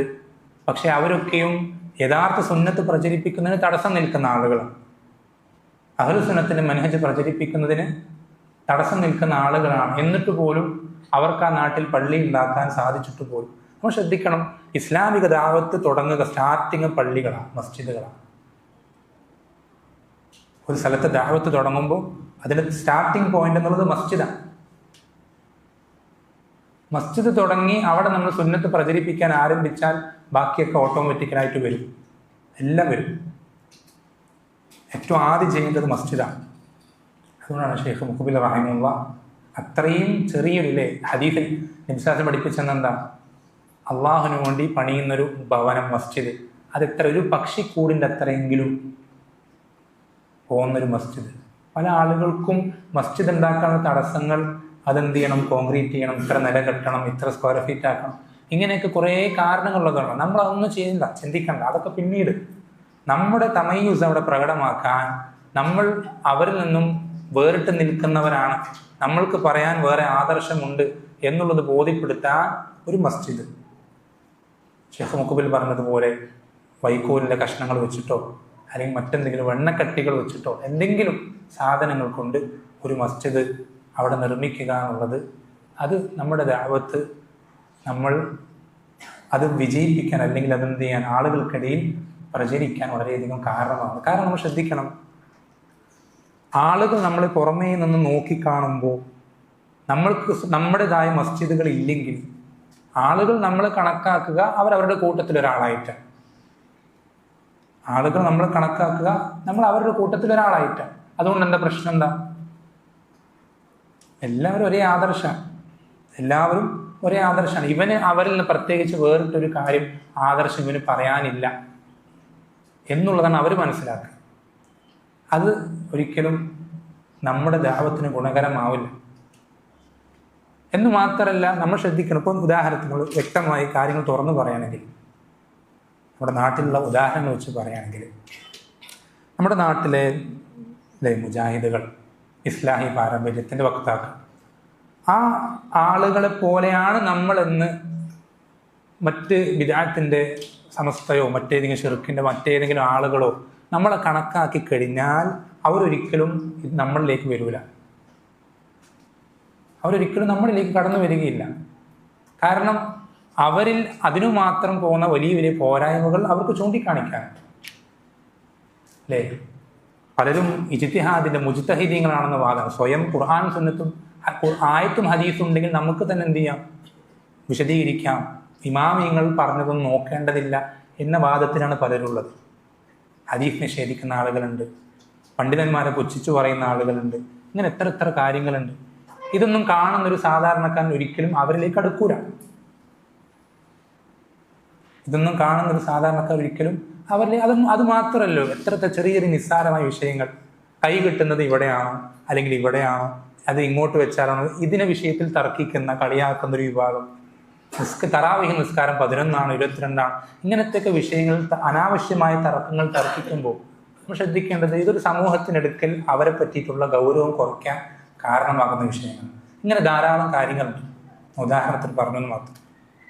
ഇങ്ങനെ ഇരിക്കെ നമ്മൾ മറ്റൊരു മസ്ജിദ് ഉണ്ടാക്കാതെ അവരുടെ അതേ മസ്ജിദുകൾ പോവുകയും വരികയും ജുമകൾ അവിടെ തന്നെ പങ്കെടുക്കുകയും ഒക്കെ ചെയ്യുമ്പോൾ പുറത്തുനിന്ന് നോക്കിക്കാണുന്ന ഒരാൾക്കൊരിക്കലും നമ്മളും അവരും വേറെയാണെന്ന് മനസ്സിലാക്കാനോ നമ്മളുടെ ആദർശത്തിലേക്ക് ആളുകൾ എടുക്കാനോ അതൊന്നും എന്ത് ചെയ്യില്ല, കാരണമാവുകയില്ല.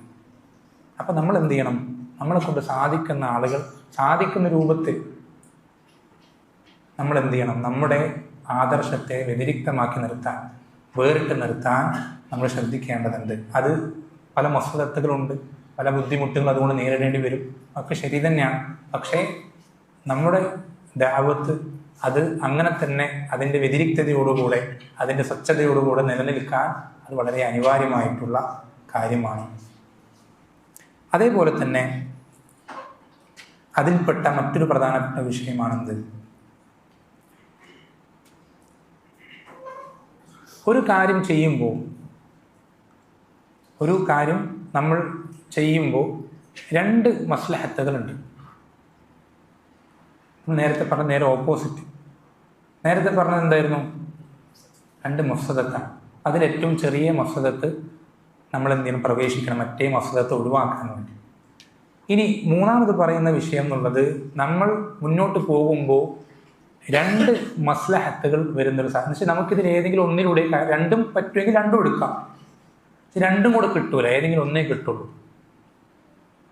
ഏതെങ്കിലും ഒന്നേ കിട്ടുകയുള്ളൂ. അപ്പം നമ്മൾ എന്താ ചെയ്യേണ്ടത്? ഏറ്റവും വലിയ മസ്ലഹത്ത് എടുക്കണം. അപ്പം എന്ത് ചെയ്യും? ചെറിയ മസ്ലഹത്ത് നഷ്ടപ്പെടും, സ്വാഭാവികമാണ്. അപ്പോൾ ചെറിയ മസ്ലഹത്ത് നഷ്ടപ്പെട്ടേക്കും. പക്ഷേ ഹിക്മത്ത് ഇല്ലായ്മ ആവുന്നത് നമ്മുടെ എന്താ പറയുക, ദീൻ എതിർക്കുന്നത്, മോശപ്പെട്ട കാര്യമായി പഠിപ്പിച്ചെന്നത് ചെറിയ മസ്ലഹത്ത് നഷ്ടപ്പെടുന്നതല്ല, മറിച്ച് ചെറിയ മസ്ലഹത്ത് വേണ്ടി വലിയ മസ്ലഹത്ത് നഷ്ടപ്പെടുത്തുന്നതാണ് ദീൻ എന്ത് ചെയ്തത്? മോശപ്പെട്ട കാര്യമായി പഠിപ്പിച്ചത്. ഉദാഹരണത്തിന് മനസ്സിലാൻ വേണ്ടി പറയുകയാണെങ്കിൽ, നമ്മുടെ നാട്ടിൽ എല്ലാവരും ഒരേപോലെ കൊണ്ടു നടക്കുന്ന ഒരു കാര്യം, ഒരു അഭിപ്രായം, ഒരു മസ്അലയിൽ 2 അഭിപ്രായമുണ്ട്. ശ്രദ്ധിക്കണേ, ഒരു മസ്അലയിൽ 2 അഭിപ്രായമുണ്ട്. നമ്മുടെ നാട്ടിലെല്ലാവരും ആ മസ്അലയിലെ ഒരു അഭിപ്രായമാണ് സ്വീകരിക്കുന്നത്. നമ്മുടെ നാട്ടിലെല്ലാവരും ആ മസ്അലയിൽ ഒരു അഭിപ്രായമാണ് സ്വീകരിക്കുന്നത്. അപ്പോൾ നമ്മൾ ആ നാട്ടിൽ വന്നിട്ട് നമുക്ക് ഈ മസ്അലയിലെ ഈ നാട്ടുകാർ സ്വീകരിച്ചതിൻ്റെ അല്ലാത്ത എതിരഭിപ്രായമാണ് റാജിഹായി മനസ്സിലാക്കിയത്. അപ്പോൾ നമ്മൾ എന്ത് ചെയ്യണം? നമ്മൾ മനസ്സിലാക്കിയ റാജിഹ് ആ നാട്ടിൽ പറയുന്നതാണോ മസ്ലഹത്ത്, പറയാതിരിക്കുന്നതാണോ മസ്ലഹത്ത്? എന്ന് വെച്ചാൽ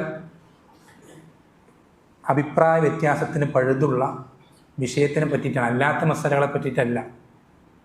അല്ലാത്ത നാട്ടുകാർ മുഴുവൻ തെളിവിനെതിരാണ്. നമ്മൾ ആ വിഷയത്തിൽ തെളിവ് മനസ്സിലാക്കിയിട്ടുണ്ട്. നമ്മൾ മനസ്സിലാക്കിയ തെളിവിനനുസരിച്ച് നാട്ടിൽ പറയുന്നതിനെ പറ്റിയിട്ടല്ല പറയും. അഭിപ്രായ വ്യത്യാസത്തിന് പഴുതുള്ള ഒരു വിഷയം, ആ വിഷയത്തിൽ ഒരു നാട്ടുകാർ മുഴുവൻ ഒരു അഭിപ്രായത്തിലാണ്.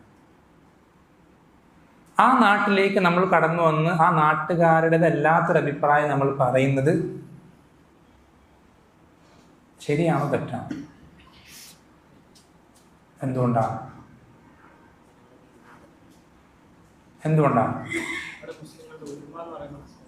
ഒരുമ, ഇജ്തിമാ എന്നുള്ളത് വലിയൊരു മസ്ലഹത്താണ്.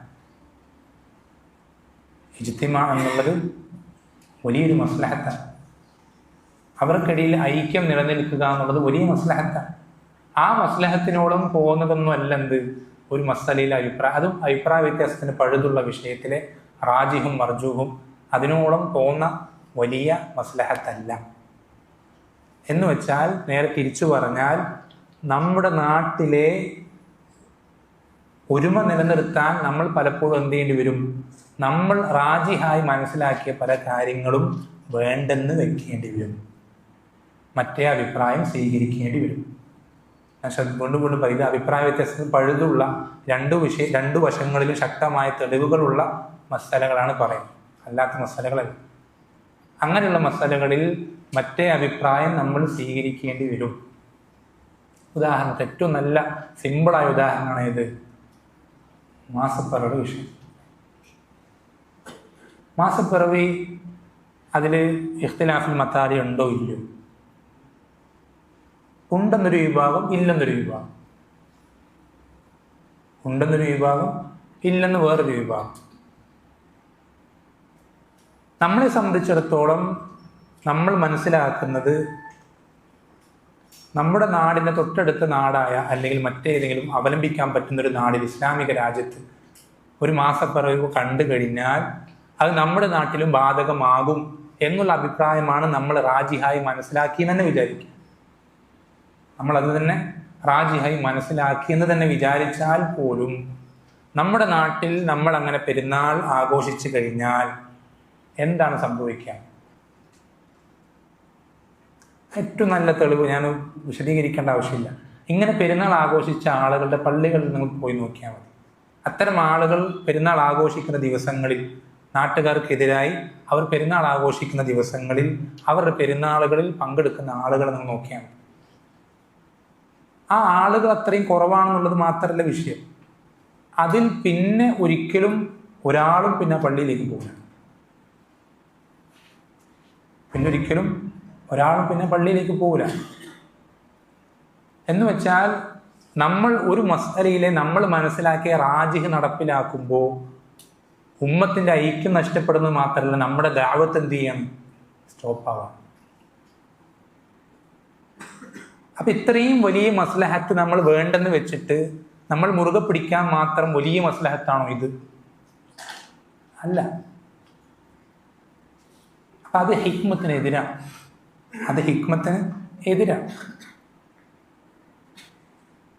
അപ്പോൾ നമ്മൾ ഒരു നാട്ടിൽ ഒരാളുകൾ, ഒരു വിഭാഗം ആളുകൾ, അതുകൊണ്ടാണ് ഉലമാക്കൾ പറയാറുണ്ട്, ഫിഖ്ഹിൻ്റെ കിതാബിൽ ഫുഖഹാക്കൾ പറയുന്നൊരു കാര്യമുണ്ട്, അതായത് ഒരു ആൾക്ക് ഫഖീഹാവുക എന്നുള്ളത് എളുപ്പമാണ്, ഫിഖിന്റെ ഗ്രന്ഥങ്ങൾ പഠിച്ചാൽ മതിയാവും.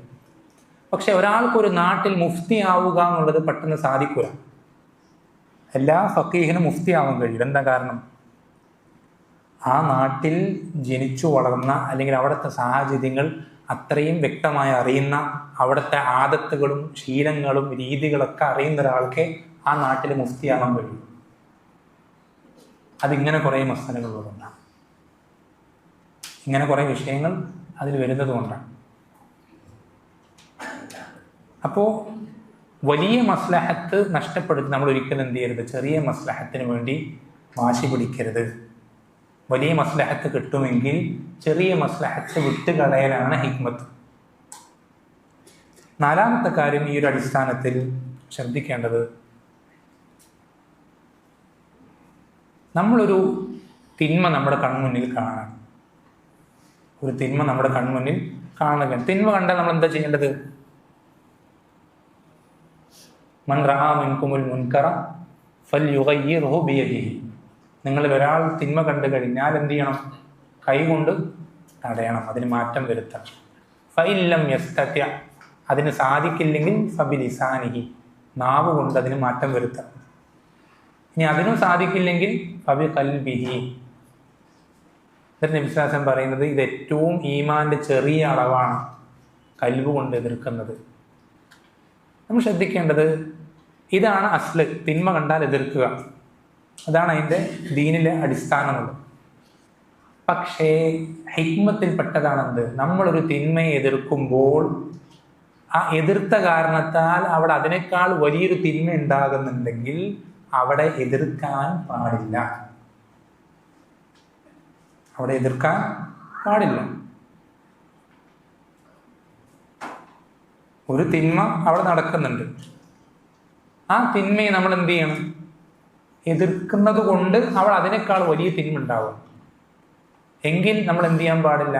ആ തിന്മയെ എതിർക്കാൻ പാടില്ല. ഏതുപോലെ ഇബ്നുൽ ഖയ്യിം റഹിമഹുല്ലാഹ് പറയുന്ന ഒരു ഉദാഹരണമുണ്ട്.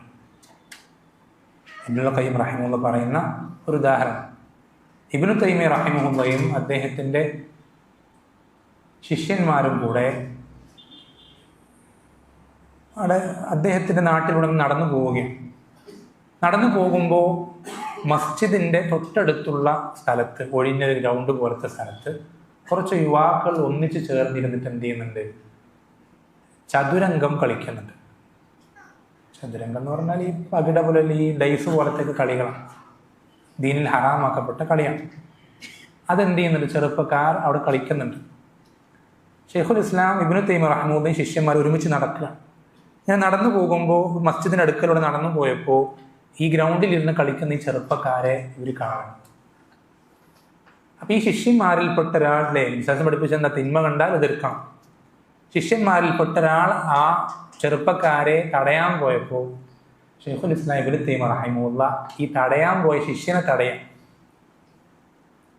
തടയാൻ പോയ ശിഷ്യനെ തടയുകയാണ്. എന്നിട്ട് ഷെയ്ഖുൽ ഇസ്ലാം ശിഷ്യനോട് പറഞ്ഞു കൊടുക്കുകയാണ്, ഈ ചെറുപ്പക്കാരെ എനിക്കറിയാം, ഈ ചെറുപ്പക്കാരെ എനിക്കറിയാം. അവരെ പല സന്ദർഭങ്ങളിലും പല ആളുകളും ഈ ഒരു കളിയെ സംബന്ധിച്ച് ഗുണദോഷിച്ച് നസീഹത്ത് കൊടുത്തിട്ടുണ്ട്. പക്ഷെ അവർ ആ കളി അവസാനിപ്പിക്കാൻ തയ്യാറല്ല. നീ ഇപ്പോൾ അവരോട് പോയി ഈ കളിയെപ്പറ്റി നസീഹത്ത് നടത്തിക്കഴിഞ്ഞാൽ എന്ത് സംഭവിക്കാം? എല്ലാ ജമാഅത്തിനും അവർ പള്ളിൻ്റെ അടുത്തിരുന്നിട്ടാണല്ലോ കളിക്കുന്നത്. അതുകൊണ്ട് ബാങ്ക് കൊടുക്കുമ്പോൾ അവരെന്ത് ചെയ്യും? പള്ളിയിലേക്ക് വരും, ജമാഅത്തിൽ പങ്കെടുക്കും, വീണ്ടും കളിക്കാൻ പോകും. 5 നേരം നിസ്കരിക്കുന്ന ആളുകളായിട്ടുള്ള ഇവർ, നീ ആ കളിയിൽ നിന്ന് വിലക്കി കഴിഞ്ഞാൽ അവർ പിന്നെ നിസ്കരിക്കാത്തൊരു സ്ഥലത്തേക്ക്, എന്ന് വെച്ചാൽ പള്ളിയിൽ നിന്ന് ദൂരെ ഒരു സ്ഥലത്തേക്ക് മാറിയിരുന്ന് എന്ത് ചെയ്യും? അവർ കളിക്കാൻ ആരംഭിക്കും. പക്ഷെ കളിക്കണ്ടെന്ന് പറഞ്ഞാൽ ഇവിടെ നിന്ന് കളിക്കും, നിർത്തും, അപ്പുറത്ത് പോയി കളിക്കും. അപ്പം എന്താ സംഭവിക്കുക? ഇതുവരെ കിട്ടിയിരുന്ന നിസ്കാരം കിട്ടാതാവും, ഉള്ള ഹൈറ് പോലും നഷ്ടപ്പെട്ടു പോകും, ഉള്ള ഹൈറ് പോലും നഷ്ടപ്പെട്ടു പോകും എന്ന് ഇബ്നു തൈമിയ്യ റഹിമഹുല്ലാഹ് ആ ശിഷ്യനെ പറഞ്ഞു കൊടുക്കുക. എന്ന് വെച്ചാൽ നമ്മൾ ഒരു കാര്യം സംസാരിക്കുമ്പോഴും എഴുതുമ്പോഴും അല്ലെങ്കിൽ പ്രചരിപ്പിക്കുമ്പോഴും ഷെയർ ചെയ്യുമ്പോഴൊക്കെ അതിൻ്റെ ആഫ്റ്റർ എഫക്റ്റ് നോക്കുക എന്നുള്ളത് വളരെ പ്രധാനമാണ്. അത് ഏത് രൂപത്തിലായിരിക്കും അതിൻ്റെ റിസൾട്ട് ഉണ്ടാവുക. ചില ആളുകൾ എന്താ പറയുക, ഞാൻ പറയുന്ന ഹക്കല്ലേ, ഞാൻ ഉള്ളതല്ലേ പറയുന്നത് എന്ന് ചില ആളുകൾ ചോദിക്കാറുണ്ട്. ഉള്ളത് പറയുക എന്നുള്ളതല്ല വിഷയം. പക്ഷേ ആ പറയുന്നത് കൊണ്ട് ഇപ്പോൾ ഉള്ളതിനേക്കാൾ മോശപ്പെട്ടൊരവസ്ഥ ഉണ്ടാവുന്നുണ്ടെങ്കിൽ അങ്ങനെ പറയാൻ പാടില്ല. ഏതുപോലെ ഉദാഹരണത്തിന് മറ്റൊരു ഉദാഹരണമാണ് ഭരണാധികാരിയെ വിമർശിക്കുക എന്നുള്ളത്. മുസ്ലിം ഭരണാധികാരിയെ പരസ്യമായി വിമർശിക്കുക എന്നുള്ളത്. നമ്മൾ ശ്രദ്ധിക്കണം, മുസ്ലിം ഭരണാധികാരിയെ പരസ്യമായി വിമർശിക്കുന്നത് ആ ഭരണാധികാരിയിൽ ഉള്ള കാര്യമാണെങ്കിൽ പോലും പാടില്ല. ഇല്ലാത്തത് പറയുന്നതിനെ പറ്റിയിട്ടല്ല, അത് ആരെ പറ്റിയും പാടില്ല. മുസ്ലിം ഭരണാധികാരി വിമർശിക്കാൻ പാടില്ല എന്ന് പഠിപ്പിച്ചെന്നത് അയാളിൽ ഇല്ലാത്ത കാര്യങ്ങൾ പറയാൻ പാടില്ല എന്നല്ല, അയാളിൽ ഉള്ള കാര്യങ്ങൾ പോലും പരസ്യമായി സംസാരിക്കാൻ പാടില്ല. എന്താ കാരണം? അത്രയും വലിയൊരു മഫ്സദത്തിലേക്ക് അത് എത്തിക്കും. ഏതുപോലെ നമ്മളൊരു കെട്ടിടം പണിയാൻ വേണ്ടി ഒരു നാട് മുഴുവൻ കത്തിച്ച് കളയുന്നത് പോലെ, ഒരു ബിൽഡിംഗ് കെട്ടാൻ വേണ്ടി ഒരു നാട് മുഴുവൻ തകർത്ത് കളയുന്നത് പോലെയാണ് എന്ത്, ഭരണാധികാരിയിലുള്ള പോരായ്മകൾ പരസ്യമായി സംസാരിച്ച് ജനങ്ങളെ ഭരണാധികാരിക്കെതിരിൽ തിരിച്ചുവിടുക എന്നുള്ളത് അത്രയും വലിയ അപകടമാണ് അതിൻ്റെ പിന്നിലുള്ളത്. അങ്ങനെ സംസാരിക്കുന്നതിൽ യാതൊരു ഹിക്മത്തും ഇല്ല. എന്തൊക്കെ ഇപ്പോൾ പറഞ്ഞ 4 കാര്യങ്ങൾ ആരാ പറയാം?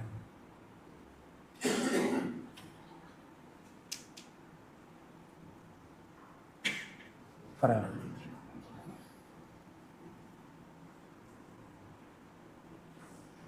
ആരാ പറയാം?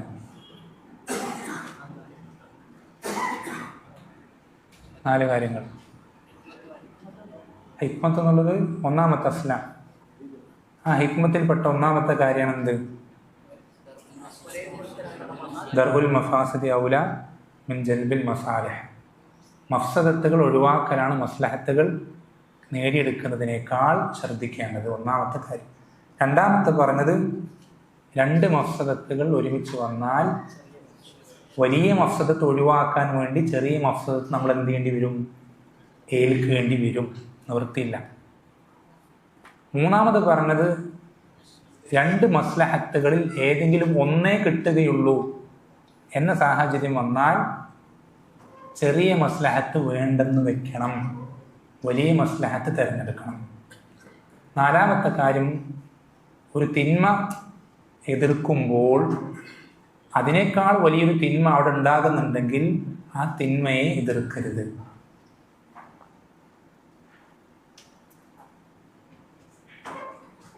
ഇനി രണ്ടാമത്തെ വിഷയം, ഇത് മുഴുവൻ ഒന്നാമത്തെ ഹിക്മത്ത് എന്നുള്ള അസ്ലിൽപ്പെട്ടതാണ്. രണ്ടാമത്തെ വിഷയം എന്നുള്ളത്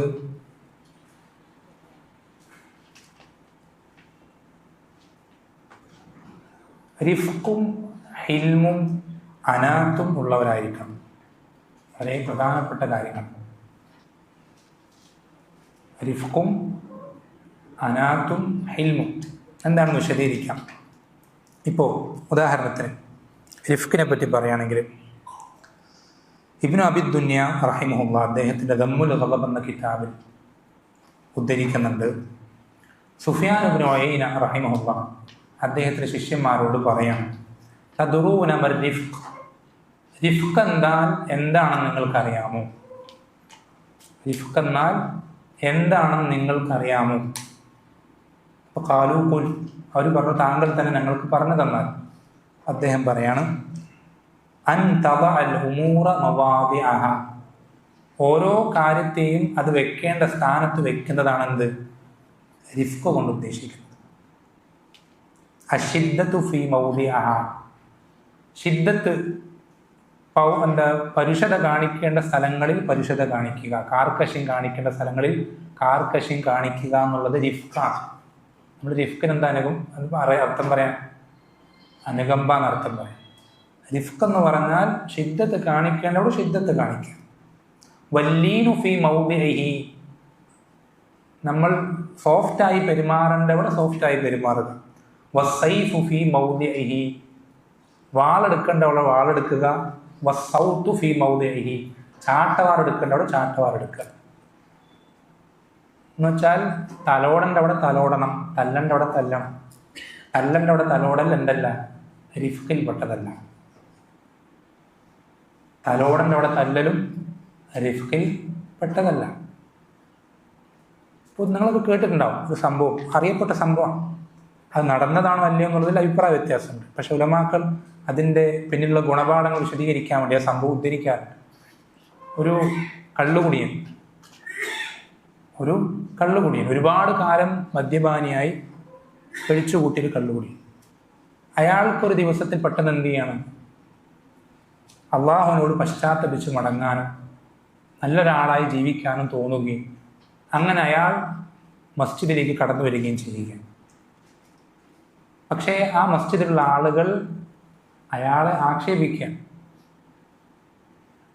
കള്ളുകുടിയനായ നിനക്കെന്തറ ഈ പള്ളിയിൽ കാര്യം എന്ന രൂപത്തിൽ ആക്ഷേപിച്ച് അദ്ദേഹത്തിൻ്റെ ആട്ടി ഓടിക്കാൻ. അദ്ദേഹം പിന്നെ ഒരിക്കലും എന്ത് ചെയ്തിട്ടില്ല, അള്ളാഹുവിലേക്ക് തൗബ ചെയ്യുന്നതിനെ പറ്റി ജീവിതത്തിൽ ചിന്തിച്ചിട്ട് തന്നെയില്ല. ആ ഒരൊറ്റൊരു വട്ടം ചിന്തിച്ചതേ ഉള്ളൂ. അതിലേക്ക് തയ്യാറെടുത്തു, പരിശ്രമിച്ചു. പക്ഷേ അദ്ദേഹത്തിനെ നേരിട്ട ആളുകൾ, അദ്ദേഹത്തിന് ചുറ്റുമുള്ള ആളുകൾ റിഫ്ക് കാണിക്കാത്തത് കൊണ്ട് അദ്ദേഹം മുഴുകുടിയനായി മദ്യപാനീയത്തിൽ എന്ത് ചെയ്യാൻ ജീവിച്ച് അങ്ങനെ തന്നെ മരണപ്പെടുകയാണ്. വളരെ ഗൗരവമുള്ള വിഷയമാണ്. ബിസിനസ് പഠിപ്പിച്ചെന്നില്ലേ, യസ്സിറു വലാ തുഅസ്സിറു, നിങ്ങൾ എളുപ്പം കാണിക്കണം, പ്രയാസാക്കരുത്. ബശ്ശിറു വലാ തുനഫിറു, നിങ്ങൾ സന്തോഷ വാർത്ത അറിയും, ജനങ്ങൾ എന്ത് ചെയ്യരുത്, ആട്ടി അകറ്റരുത്. എത്രത്തോളം ബിസിനസ് സ്വഹാബത്തോട് പറയും, ഇന്ന മിൻകും മുനഫിരീൻ, നിങ്ങളിൽ തീർച്ചയായും ചില ആളുകൾ ജനങ്ങളെ ആട്ടി ഓടിക്കുന്നവരാണ്. എന്നുവെച്ചാൽ നമ്മളുടെ പല പ്രവർത്തനങ്ങളും സംസാരങ്ങളും ജനങ്ങളെ ദഅവത്തിൽ നിന്ന് അകറ്റിക്കളയാൻ പാടില്ല. നമ്മളുടെ പല സംസാരങ്ങളും പ്രവർത്തനങ്ങളും ജനങ്ങളെ ദഅവത്തിൽ നിന്ന് അകറ്റിക്കളയുന്നത് വളരെ ശ്രദ്ധിക്കണം. നമുക്കൊക്കെ അറിയുന്ന കാര്യമാണ്. നമ്മളെ കൊണ്ട് ഒരാൾക്ക് ഹിദായത്ത് കിട്ടുന്നതിൻ്റെ പ്രതിഫലം എത്രയാണ്? ലാ യഹ്ദി അല്ലാഹു ബിക റജുലൻ വാഹിദൻ ഖൈറുൻ ലക മിൻ ഹുമുരിൻ നഅം. നിന്നെ കൊണ്ട് ഒരാൾക്ക് ഹിദായത്ത് കിട്ടുന്നത് നിനക്ക് ചുവന്ന ഒട്ടകം ലഭിക്കുന്നതിനേക്കാൾ ഹൈർ. എന്താ ചുവന്ന ഒട്ടകത്തിൻ്റെ പ്രത്യേകത? നിങ്ങൾക്കുണ്ടോ ചുവന്ന ഒട്ടകം പറഞ്ഞാൽ മനസ്സിലാവും? നിങ്ങൾക്ക് മനസ്സിലാണെങ്കിൽ റോൾസ് റോയ്സ് എന്നോ അല്ലെങ്കിൽ BMW എന്നോ ഇതൊക്കെ പറയാം. അതിനെത്ര റേറ്റ് ഉണ്ടാവും ഇന്നത്തെ?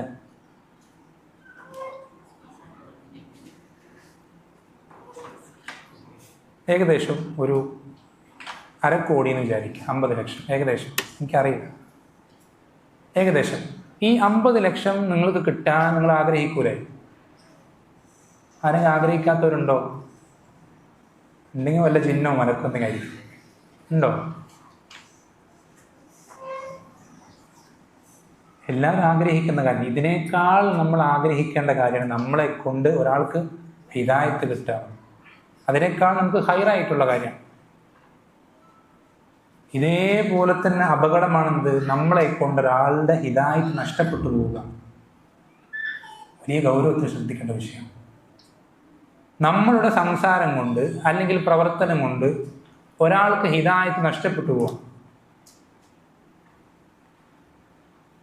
അങ്ങനെ സംഭവിക്കുന്നത് വലിയ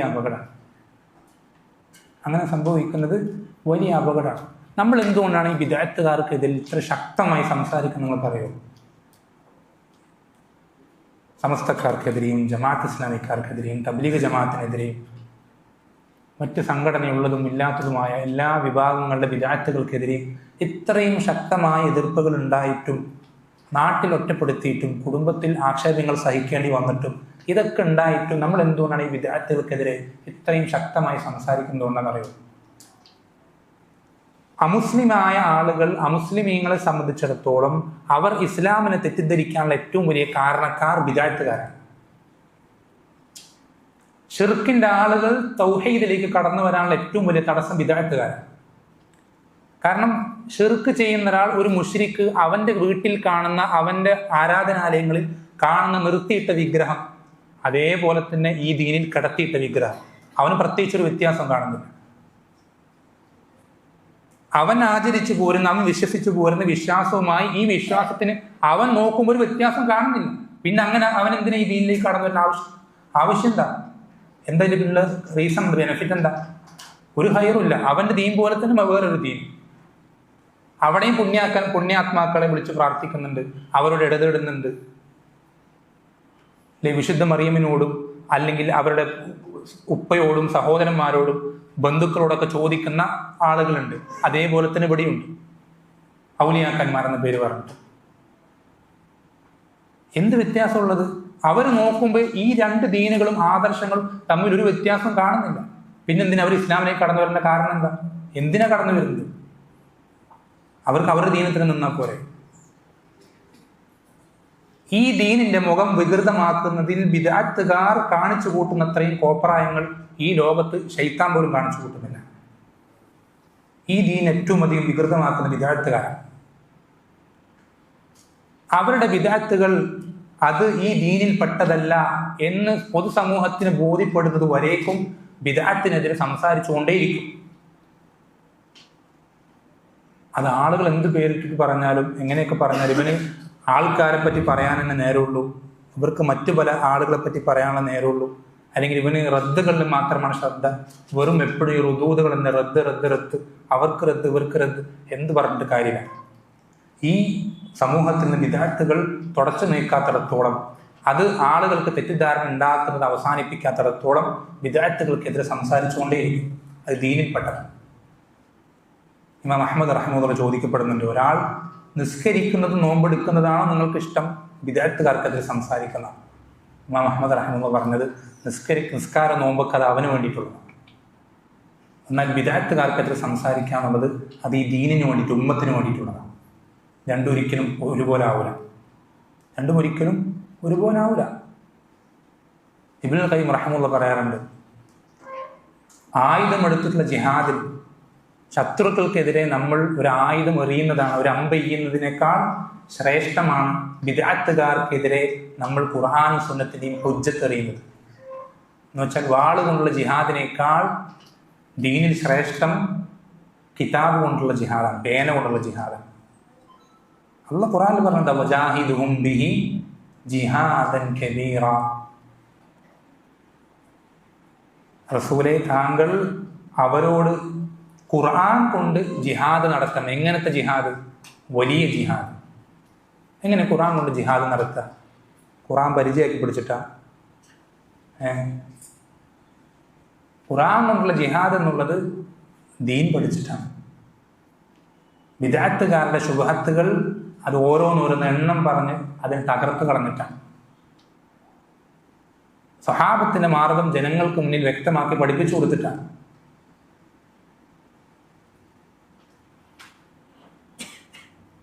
നമ്മൾ പറഞ്ഞു വന്നത്, ഓരോന്നിനും അതിൻ്റെതായ അവസരങ്ങളുണ്ട്, സ്ഥാനങ്ങളുണ്ട്. ആ രൂപത്തിൽ തന്നെ എന്ത് ചെയ്യണം? നമ്മൾ ചെയ്യണം. ഉദാഹരണത്തിന്, നേരത്തെ ഉസ്താദ് സംസാരിച്ചു, നമ്മൾക്കെതിരെ ആക്ഷേപശരങ്ങൾ ചൊരിഞ്ഞ, നമ്മളെ എല്ലാ തരത്തിലും മോശപ്പെട്ട പദപ്രയോഗങ്ങൾ വെച്ച് ഉപയോഗിച്ച് സംസാരിച്ച, പല വൃത്തികെട്ട ലഖബുകൾ നമ്മൾക്കെതിരെ നൽകിയ, നമ്മളെ ബിദ്അത്തുകാരാക്കിയ, ഇങ്ങനെ പലതരത്തിൽ പല ആക്ഷേപങ്ങളും നമ്മൾക്കെതിരെ ചൊരിഞ്ഞ ആളുകൾ, അവർക്കെതിരിൽ നമ്മൾ അതേപോലെ തന്നെ പ്രതികരിക്കുന്നത് ശരിയാണ്. ശ്രദ്ധിക്കണം, നമുക്ക് ഒരിക്കലും ഈ ദീൻ എന്നുള്ളത്, നമ്മൾ നേരത്തെ പറഞ്ഞു, ഒരിക്കലും ആവേശത്തിൻ്റെ ദീനല്ല. ഹിക്മത്തിനെ പറ്റി ആദ്യം പറയാനുള്ള കാരണം അതാണ്. ആവേശം കൊണ്ട്, എടുത്തുചാട്ടം കൊണ്ട്, അല്ലെങ്കിൽ നമ്മുടെ വികാരങ്ങൾ കൊണ്ടല്ല നമ്മൾ എന്ത് ചെയ്യേണ്ടത്? ഈ ദീനിൽ പ്രവർത്തിക്കേണ്ടത്, സംസാരിക്കേണ്ടത്. നമുക്ക് കൃത്യമായ ചിന്തയും ആലോചനയും ഉള്ളതിൽ, അതിൻ്റെ അടിസ്ഥാനത്തിലല്ലാതെ നമ്മൾ ഈ ദീനിൽ എന്ത് ചെയ്തുകൂടാ? പ്രത്യേകിച്ച് ദഅവത്തിൻ്റെ മേഖലയിൽ ശ്രദ്ധിക്കണം. നമ്മുടെ ശത്രുവാണെന്നുള്ളത് കൊണ്ട് നമ്മൾ അവർക്കെതിരെ ദുൽമ ചെയ്യാൻ പാടില്ല. ഞാൻ ഈ ഇടയ്ക്ക് കണ്ടിരുന്നു, അത് വളരെയധികം ദുൽമ ചെയ്ത ഒരു വാലിമാണ് അയാൾ, യാതൊരു സംശയമില്ല, നമുക്കൊക്കെ അറിയുന്നുണ്ടോ. പക്ഷെ നമ്മൾ അയാളുടെ ദുൽമിനെ ആ ഒരു കൂട്ടത്തിൻ്റെ മൊത്തം പൊതു സ്വഭാവമായിട്ട് എടുത്തു പറയുന്ന ഒരിക്കലും ശരിയല്ല. ഒരു കൂട്ടത്തിൽപ്പെട്ട ഒരാൾ നമ്മളോട് ചെയ്തൊരു ദുൽമിനെ നമ്മൾ ഒരിക്കലും എന്ത് ചെയ്യാൻ പാടില്ല, അവരുടെ കൂട്ടത്തിൽപ്പെട്ട എല്ലാവരും അവരുടെ മൊത്തം അങ്ങനെ തന്നെയാണ് എന്ന് നമ്മൾ ഒരിക്കലും അങ്ങനെ എഴുതിത്തള്ളുക, ആ രൂപത്തിൽ നമ്മൾ വിധി പറയുക നമ്മൾ പാടില്ല. എന്നുവെച്ചാൽ നമ്മളോട് ദുൽമ ചെയ്താൽ പോലും അവരോട് പോലും നമുക്ക് ദുൽമ ചെയ്യാൻ യാതൊരു അനുവാദമില്ല. വലാ യജ്രിമന്നകും ശനആനു ഖൗമിൻ അലാ അല്ലാ തഅദിലു. ഒരു സമൂഹത്തോടുള്ള വിദ്വേഷം, വെറുപ്പ് എന്നുള്ളത് അവരോട് നീതി പാലിക്കാതിരിക്കാൻ നിങ്ങൾക്ക് തടസ്സമാകരുത്. യഅദിലു, നമ്മൾ നീതി പാലിക്കും. ഹുവ അഖറബു ലിത്തഖ്വ, തഖ്വയുടെ ഏറ്റവും അടുത്ത് നിൽക്കുന്ന നീതി പാലിക്കണം. നമ്മളങ്ങനെ വിദഗ്ധരാക്കി നമ്മളോട് ഇങ്ങനെയൊക്കെ പെരുമാറി നമ്മൾക്ക് ഇത്രയും ഉപദ്രവം ചെയ്തു എന്നുള്ളതുകൊണ്ട് നമുക്ക് അവരോടും അതേപോലെ ചെയ്യുക എന്നുള്ളത് പാടില്ല. അപ്പോൾ വളരെയധികം ശ്രദ്ധിക്കണം. ഓരോന്നിനും അതിൻ്റെതായ സ്ഥാനമുണ്ട്. അത് സംസാരമാണെങ്കിലും പ്രവർത്തനമാണെങ്കിലും. പ്രത്യേകിച്ച് നമ്മൾ വിധി പറയുന്ന വിഷയത്തിൽ, ഹുക്മുകൾ പറയുന്ന വിഷയത്തിൽ വളരെയധികം ശ്രദ്ധിക്കണം. അത് തക്ഫീർ ആണെങ്കിലും തബ്ദീ ആണെങ്കിലും തഫ്സീഖ് ആണെങ്കിലും ഏത് വിഷയത്തിലാണെങ്കിലും നമ്മളൊരാളെ വിധി പറയുക എന്നുള്ളത് അതിനൊരുപാട് വിധിവിലക്കുകളുണ്ട്, നിബന്ധനകളുണ്ട്. ആളുകൾക്ക് ഈ വിഷയത്തിൽ യാതൊരു ശ്രദ്ധയില്ല. അവർ എന്താ പറയുക, അപ്പോൾ തക്ഫീർ നടത്തുന്ന ധാരാളം ആളുകൾ നമ്മുടെ നാട്ടിലുണ്ട്. ഒരാളുടെ സംസാരം ഞാൻ കേട്ടിരുന്നു. അയാൾ പറയുന്നത് കേരളത്തിലെ സമസ്തക്കാർ മുഴുവൻ മുശ്രിക്കുകളാണ്, കാഫറുകളാണ്. സമസ്തക്കാരെ മുഴുവൻ കാഫറാക്കാത്ത കാട്ടിലെ മുജാഹിദുകളും മുശ്രിക്കുകളാണ്. എന്നുവെച്ചാൽ ആ പറയുന്ന വോയിസ് അയക്കുന്ന ആളും അയാളുടെ കൂടെയുള്ള അയാളുടെ ഭാര്യയോ അല്ലെങ്കിൽ കുട്ടികളോ അല്ലെങ്കിൽ അയൽക്കാരോ നാട്ടുകാരോ മാത്രം തൗഹീദുള്ള മുശ്രിക്കുകളല്ലാത്ത കാഫറുകളല്ലാത്തവരായിട്ട് ഈ നാട്ടിലുള്ളൂ, കേരളത്തിൽ മുഴുവൻ. ബാക്കി എല്ലാവരും മുശ്രിക്കുകളും കാഫറും. ഒരിക്കലും ഇതുപോലെ ആകരുത്. നമുക്ക് കൃത്യമായ എല്ലാത്തിനും കൃത്യമായ നിബന്ധനകളുണ്ട്, അതിന് അതിൻ്റെതായ സ്റ്റെപ്പുകളുണ്ട്, ശ്രദ്ധിക്കേണ്ട ഒരുപാട് കാര്യങ്ങളുണ്ട്. അതെല്ലാം പരിഗണിച്ചുകൊണ്ട് വളരെയധികം സൂക്ഷ്മതയോടുകൂടി മാത്രമേ നമ്മൾ ഓരോ സ്റ്റെപ്പുകളും മുന്നോട്ട് വയ്ക്കാവൂ.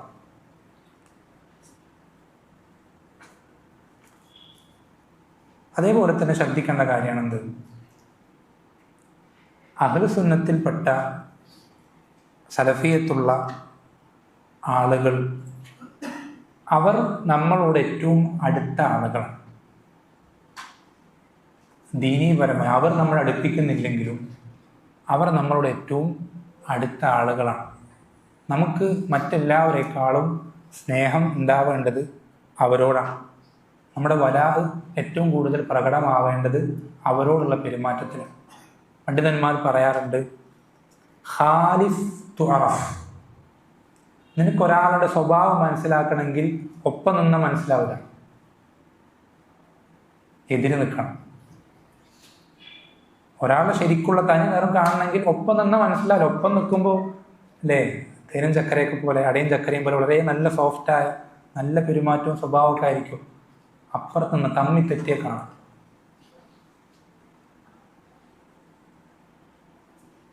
ഈ ഒരവസ്ഥ നമ്മളിൽ നിന്ന് എന്തുണ്ടാവരുത്, മറ്റുള്ള ആളുകൾക്ക് നേരിടേണ്ടി വരരുത്. നമ്മളിൽ നിന്ന് മറ്റുള്ള ആളുകൾക്ക് ഇത് നേരിടേണ്ടി വരരുത്. മറ്റൊരാൾ നമ്മളെ നോക്കിയിട്ട് പറയണം, അവൻ എൻ്റെ കൂടെ ഉണ്ടാവും എത്ര നല്ല രൂപത്തിലാണ്, ഇപ്പം അവൻ്റെ സ്വഭാവം നോക്കി എന്നോട് എത്ര മോശമായ രൂപത്തിലാണ് പെരുമാറുന്നത് നോക്കിയെന്ന് പറയാൻ പാടില്ല. അത് പറ്റും എങ്ങനെയാണെങ്കിൽ അങ്ങേയറ്റം കുഫറിൻ്റെയും ഷിർക്കിൻ്റെയൊക്കെ ആളുകളായ മാറുന്നുണ്ടെങ്കിൽ പറ്റും. അതല്ലാതെ അഹ്ലുസുന്നത്തിൽപ്പെട്ട സലഫിയത്തുള്ള ആളുകൾ അവർക്കിടയിലുള്ള പ്രശ്നങ്ങൾ, ഇത്തരത്തിലുള്ള മോശപ്പെട്ട പെരുമാറ്റങ്ങൾ നമ്മളിൽ നിന്നുണ്ടാകാൻ അത് കാരണമാകരുത്. അത് വലിയ പോരായ്മ.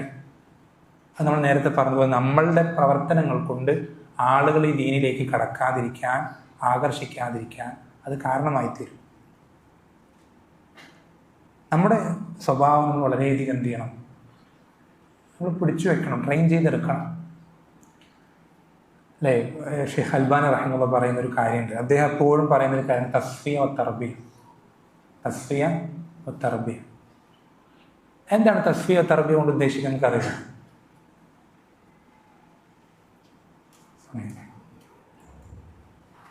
പറഞ്ഞു വന്നത്, ഇമാം അൽബാനി റഹിമഹുല്ലാഹ് പറഞ്ഞതുപോലെ അദ്ദേഹം എപ്പോഴും പറയുന്ന കാര്യമാണ്, നമ്മുടെ ലക്ഷ്യം എന്നുള്ളത് തസ്ഫിയ തർബിയ, തസ്ഫിയയും തർബിയ. അദ്ദേഹം അതുകൊണ്ട് ഉദ്ദേശിച്ചിരുന്നത്, തസ്ഫിയ എന്ന് പറഞ്ഞാൽ മുസ്ലിമീങ്ങൾക്കിടയിൽ ഇസ്ലാമിൻ്റേതായി കടന്നു വന്ന ആദർശങ്ങൾ അല്ലെങ്കിൽ വിശ്വാസങ്ങൾ, മറ്റ് കാര്യങ്ങൾ, ഇതിനൊക്കെ ആധാരമായിട്ടുള്ള ഹദീസുകൾ ദഈഫായതും മറ്റുമൊക്കെ വേർതിരിക്കുക, അങ്ങനെ ആളുകളുടെ വിശ്വാസം ശരിയായ വിശ്വാസത്തിന്മേൽ അധിഷ്ഠിതമാക്കുക എന്നുള്ളതാണ് അദ്ദേഹം ഉദ്ദേശിച്ചിരുന്നത്. തർബിയ കൊണ്ട് അദ്ദേഹം ഉദ്ദേശിച്ചിരുന്നത് ആളുകളെ ഏറ്റവും നല്ല രൂപത്തിൽ വളർത്തിയെടുക്കുക, നബി സല്ലല്ലാഹു അലൈഹി വസല്ലം സ്വഹാബത്തിന് വളർത്തിയെടുത്തതുപോലെ ഏറ്റവും നല്ല സ്വഭാവ മര്യാദകളിലായി നല്ല രൂപത്തിൽ വളർത്തിയെടുക്കുക എന്നതാണ് അദ്ദേഹം ഉദ്ദേശിച്ചിരുന്നത്. അദ്ദേഹത്തിൻ്റെ അവസാന കാലഘട്ടത്തിൽ പറഞ്ഞതായി അദ്ദേഹത്തിൻ്റെ പല ശിഷ്യന്മാരും ഉദ്ധരിക്കുന്നൊരു കാര്യമാണ്. അദ്ദേഹം ആ ഒരു ലക്ഷ്യത്തിനെ പറ്റി അദ്ദേഹം പറയണത്, തസ്ഫിയ എന്നുള്ള ലക്ഷ്യം അത് പൂർത്തീകരിക്കുന്നതിന് ഒരു പരിധിവരെ നമ്മൾക്ക് വിജയിക്കാൻ സാധിച്ചിട്ടുണ്ട്. എന്നാൽ തർബിയയുടെ വിഷയത്തിൽ നമുക്ക് വിജയിക്കാൻ സാധിച്ചിട്ടില്ല എന്ന് ഇമാം അൽബാനി റഹിമഹുല്ലാഹ് പറയാറുണ്ട്. അദ്ദേഹം തന്നെ പറയുന്നതായി അദ്ദേഹത്തിൻ്റെ ഗ്രന്ഥങ്ങളിൽ കാണാൻ സാധിക്കുന്ന കാര്യമാണ്.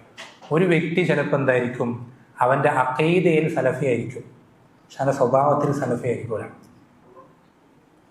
ഒരു വ്യക്തി അവൻ്റെ വിശ്വാസം സലഫി വിശ്വാസമായിരിക്കും, പക്ഷെ അവൻ്റെ സ്വഭാവം സലഫി സ്വഭാവമായിരിക്കില്ല എന്നുവരെ ഇമാം അൽബാനി റഹിമഹുല്ലാഹ് പറഞ്ഞിട്ടുണ്ട്. ഈ പറഞ്ഞ ഗണത്തിൽ നമ്മളാകാൻ പാടില്ല. നിങ്ങൾക്കറിയില്ല, അള്ളാഹുവിൻ്റെ റസൂൽ സല്ലല്ലാഹു അലൈഹി വസല്ലം അദ്ദേഹം ജനങ്ങൾക്ക് ദഅവത്ത് ചെയ്യാൻ ആരംഭിച്ചപ്പോൾ ഏറ്റവും ആദ്യം ആരംഭിച്ച കാര്യം തൗഹീദും ഈമാനും ഒക്കെയാണ്. നമുക്കറിയാം, ആ തൗഹീദും ഈമാനും പറഞ്ഞ് അങ്ങനെ കുറേ കാലങ്ങൾ കഴിഞ്ഞ് 10 വർഷങ്ങൾ കഴിഞ്ഞിട്ടാണ് 5 നേരത്തെ നിസ്കാരം എന്ന ഏറ്റവും പ്രധാനപ്പെട്ട ഇബാദത്ത് പോലും നിർബന്ധമാക്കപ്പെടുന്നത്. ഈ 10 വർഷക്കാലത്തിനിടയിൽ നബി സല്ലല്ലാഹു അലൈഹി വസല്ലമ തൗഹീദിന് പുറമേ ഏറ്റവും കൂടുതൽ പ്രാധാന്യം കൊടുത്തിരുന്ന വിഷയം എന്തായിരുന്നു? സ്വഭാവത്തിൻ്റെ വിഷയമാണ്. സ്വഭാവത്തിൻ്റെ വിഷയമാണ്. കാരണം പലപ്പോഴും നമ്മൾക്ക് നമ്മുടെ ആദർശം വെളിവാക്കാൻ പറ്റാത്ത സാഹചര്യങ്ങളിൽ ആളുകൾ നമ്മളിലേക്ക് ആകർഷ്ടരാവുക നമ്മുടെ സ്വഭാവം നോക്കിയിട്ടായിരിക്കും. നബി സല്ലല്ലാഹു അലൈഹി വസല്ലം ജീവിതത്തിൽ എത്രയോ ഉദാഹരണങ്ങൾ കേട്ടിട്ടുണ്ടാവും.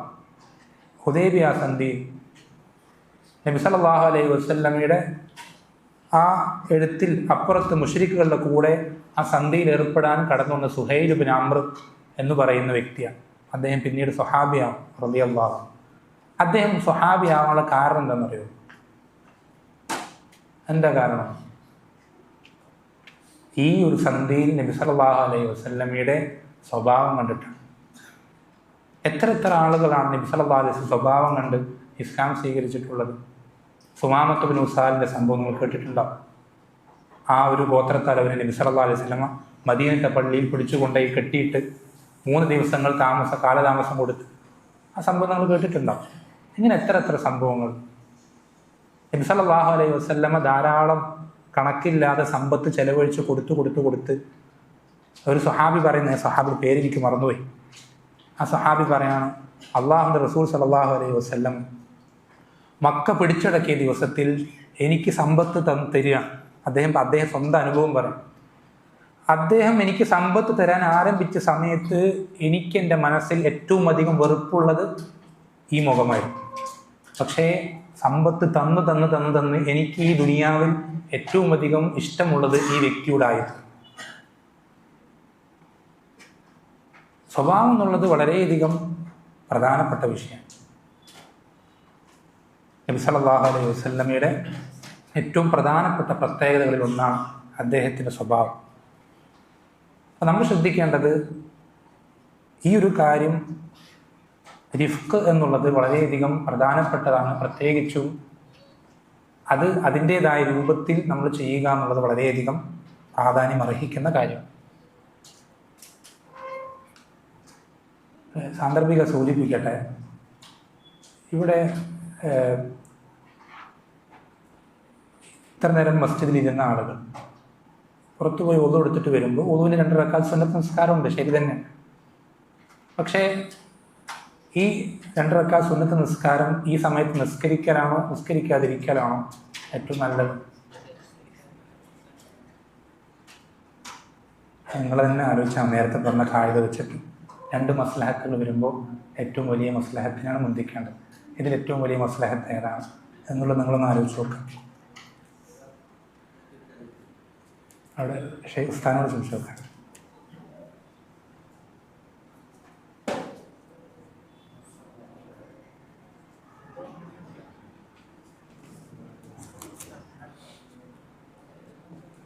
എളുപ്പത്തിൽ മനസ്സിലാവുന്ന ഒരു ഉദാഹരണം പറഞ്ഞുതരാം. ഇമാം മാലിക് റഹിമഹുല്ല അദ്ദേഹത്തിൻ്റെ അടുക്കൽ ഒരു ദൂരസ്ഥലത്ത് നിന്ന് ഒരു വിദ്യാർത്ഥി ദീൻ പഠിക്കാൻ വന്നിരിക്കും. ദൂരസ്ഥലത്ത് ഒരു വിദ്യാർത്ഥി ഹദീസ് അന്വേഷിക്കാൻ പഠിക്കാൻ വന്നിരിക്കുക. അങ്ങനെ ളുഹർ ബാങ്ക് കൊടുത്തു. മസ്ജിദ് നബവിയിലിരിക്കുക. ബാങ്ക് കൊടുത്തപ്പോൾ ഈ വിദ്യാർത്ഥി ഇമാം മാലിക് റഹ്മത്തുള്ളാഹിയുടെ മുന്നിൽ നിന്ന് ളുഹറിന് മുമ്പുള്ള റവാത്തിബ് സുന്നത്ത് നിസ്കാരം നിസ്കരിക്കാൻ വേണ്ടി എഴുന്നേൽക്കണം. അങ്ങനെ എഴുന്നേൽക്കാൻ ഒരുങ്ങിയപ്പോൾ ഇമാം മാലിക് റഹ്മത്തുള്ളാഹി പറഞ്ഞത്, നീ ഇപ്പോൾ എഴുന്നേൽക്കുന്നത് എന്തിലേക്കാണോ അതിനേക്കാൾ മികച്ചതിലാണ് നീ ഇപ്പോൾ ഉള്ളത്. നീ എന്തിലേക്കാണോ എഴുന്നേൽക്കുന്നത് അതിനേക്കാൾ മികച്ചതിലാണ് നീ ഇപ്പോൾ നിലവിലുള്ളത്. എന്തിനർത്ഥം? സുന്നത്ത് നിസ്കാരങ്ങളെക്കാൾ ശ്രേഷ്ഠം ദീൻ പഠിക്കലാണ്. സുന്നത്ത് നിസ്കാരങ്ങളെക്കാൾ ശ്രേഷ്ഠം ദീൻ പഠിക്കലാണ്. സലഫുകൾക്കിടയിൽ തർക്കമില്ലാത്ത കാര്യമാണെന്ത്? ഫറളായിട്ടുള്ള എല്ലാ ഇബാദത്തുകളും കഴിഞ്ഞാൽ പിന്നെ ഏറ്റവും ശ്രേഷ്ഠം ദീൻ പഠനമാണ്. ഫറള് കഴിഞ്ഞിട്ടുള്ള എല്ലാ ഇബാദത്തുകളും അത് നമ്മൾ മാറ്റി വെച്ച് കഴിഞ്ഞാൽ പിന്നെ ഏറ്റവും ശ്രേഷ്ഠം ദീൻ പഠനമാണ്. അതുകൊണ്ടാണ് ഇബ്നു അബ്ബാസ് റളിയല്ലാഹു അൻഹു പറയാറുള്ളത്, രാത്രിയിൽ 1 മണിക്കൂർ ദീനിൻ്റെ ഏതെങ്കിലും വിഷയങ്ങൾ മസ്അലകൾ അത് പഠിക്കലും മുറാജ ചെയ്യലുമാണ് എനിക്ക് രാത്രി മുഴുവൻ നിന്ന് നിസ്കരിക്കുന്നതിനേക്കാൾ ഇഷ്ടം. എനിക്കിഷ്ടം രാത്രി ഏതെങ്കിലും ഒരു സമയം ദീൻ പഠിക്കുന്നതിൽ മുഴുകനാണ് എന്ന് ഇബ്നു അബ്ബാസ് റളിയല്ലാഹു അൻഹു പറയാറ്. സാന്ദർഭികമായി സൂചിപ്പിച്ചതാണ്. ഇൻഷാ അല്ലാഹ് ജമാഅത്തിന് സമയമായിട്ടുണ്ട്. അല്ലാഹു സുബ്ഹാനഹു വതആല നമുക്കെല്ലാവർക്കും കാര്യങ്ങൾ ശരിയായ രൂപത്തിൽ മനസ്സിലാക്കാനും അത് ജീവിതത്തിൽ കഴിവിൻ്റെ പരമാവധി പ്രാവർത്തികമാക്കാനും സഹായിക്കുമാറാവട്ടെ. ഇൻഷാ അല്ലാഹ് നിസ്കാരത്തിനോട് പിരിയാം. ബാറക്കല്ലാഹു ഫീക്കും. സല്ലല്ലാഹു അലൈഹി വസല്ലം നബിയിന മുഹമ്മദ് വൽഹംദുലില്ലാഹി റബ്ബിൽ ആലമീൻ.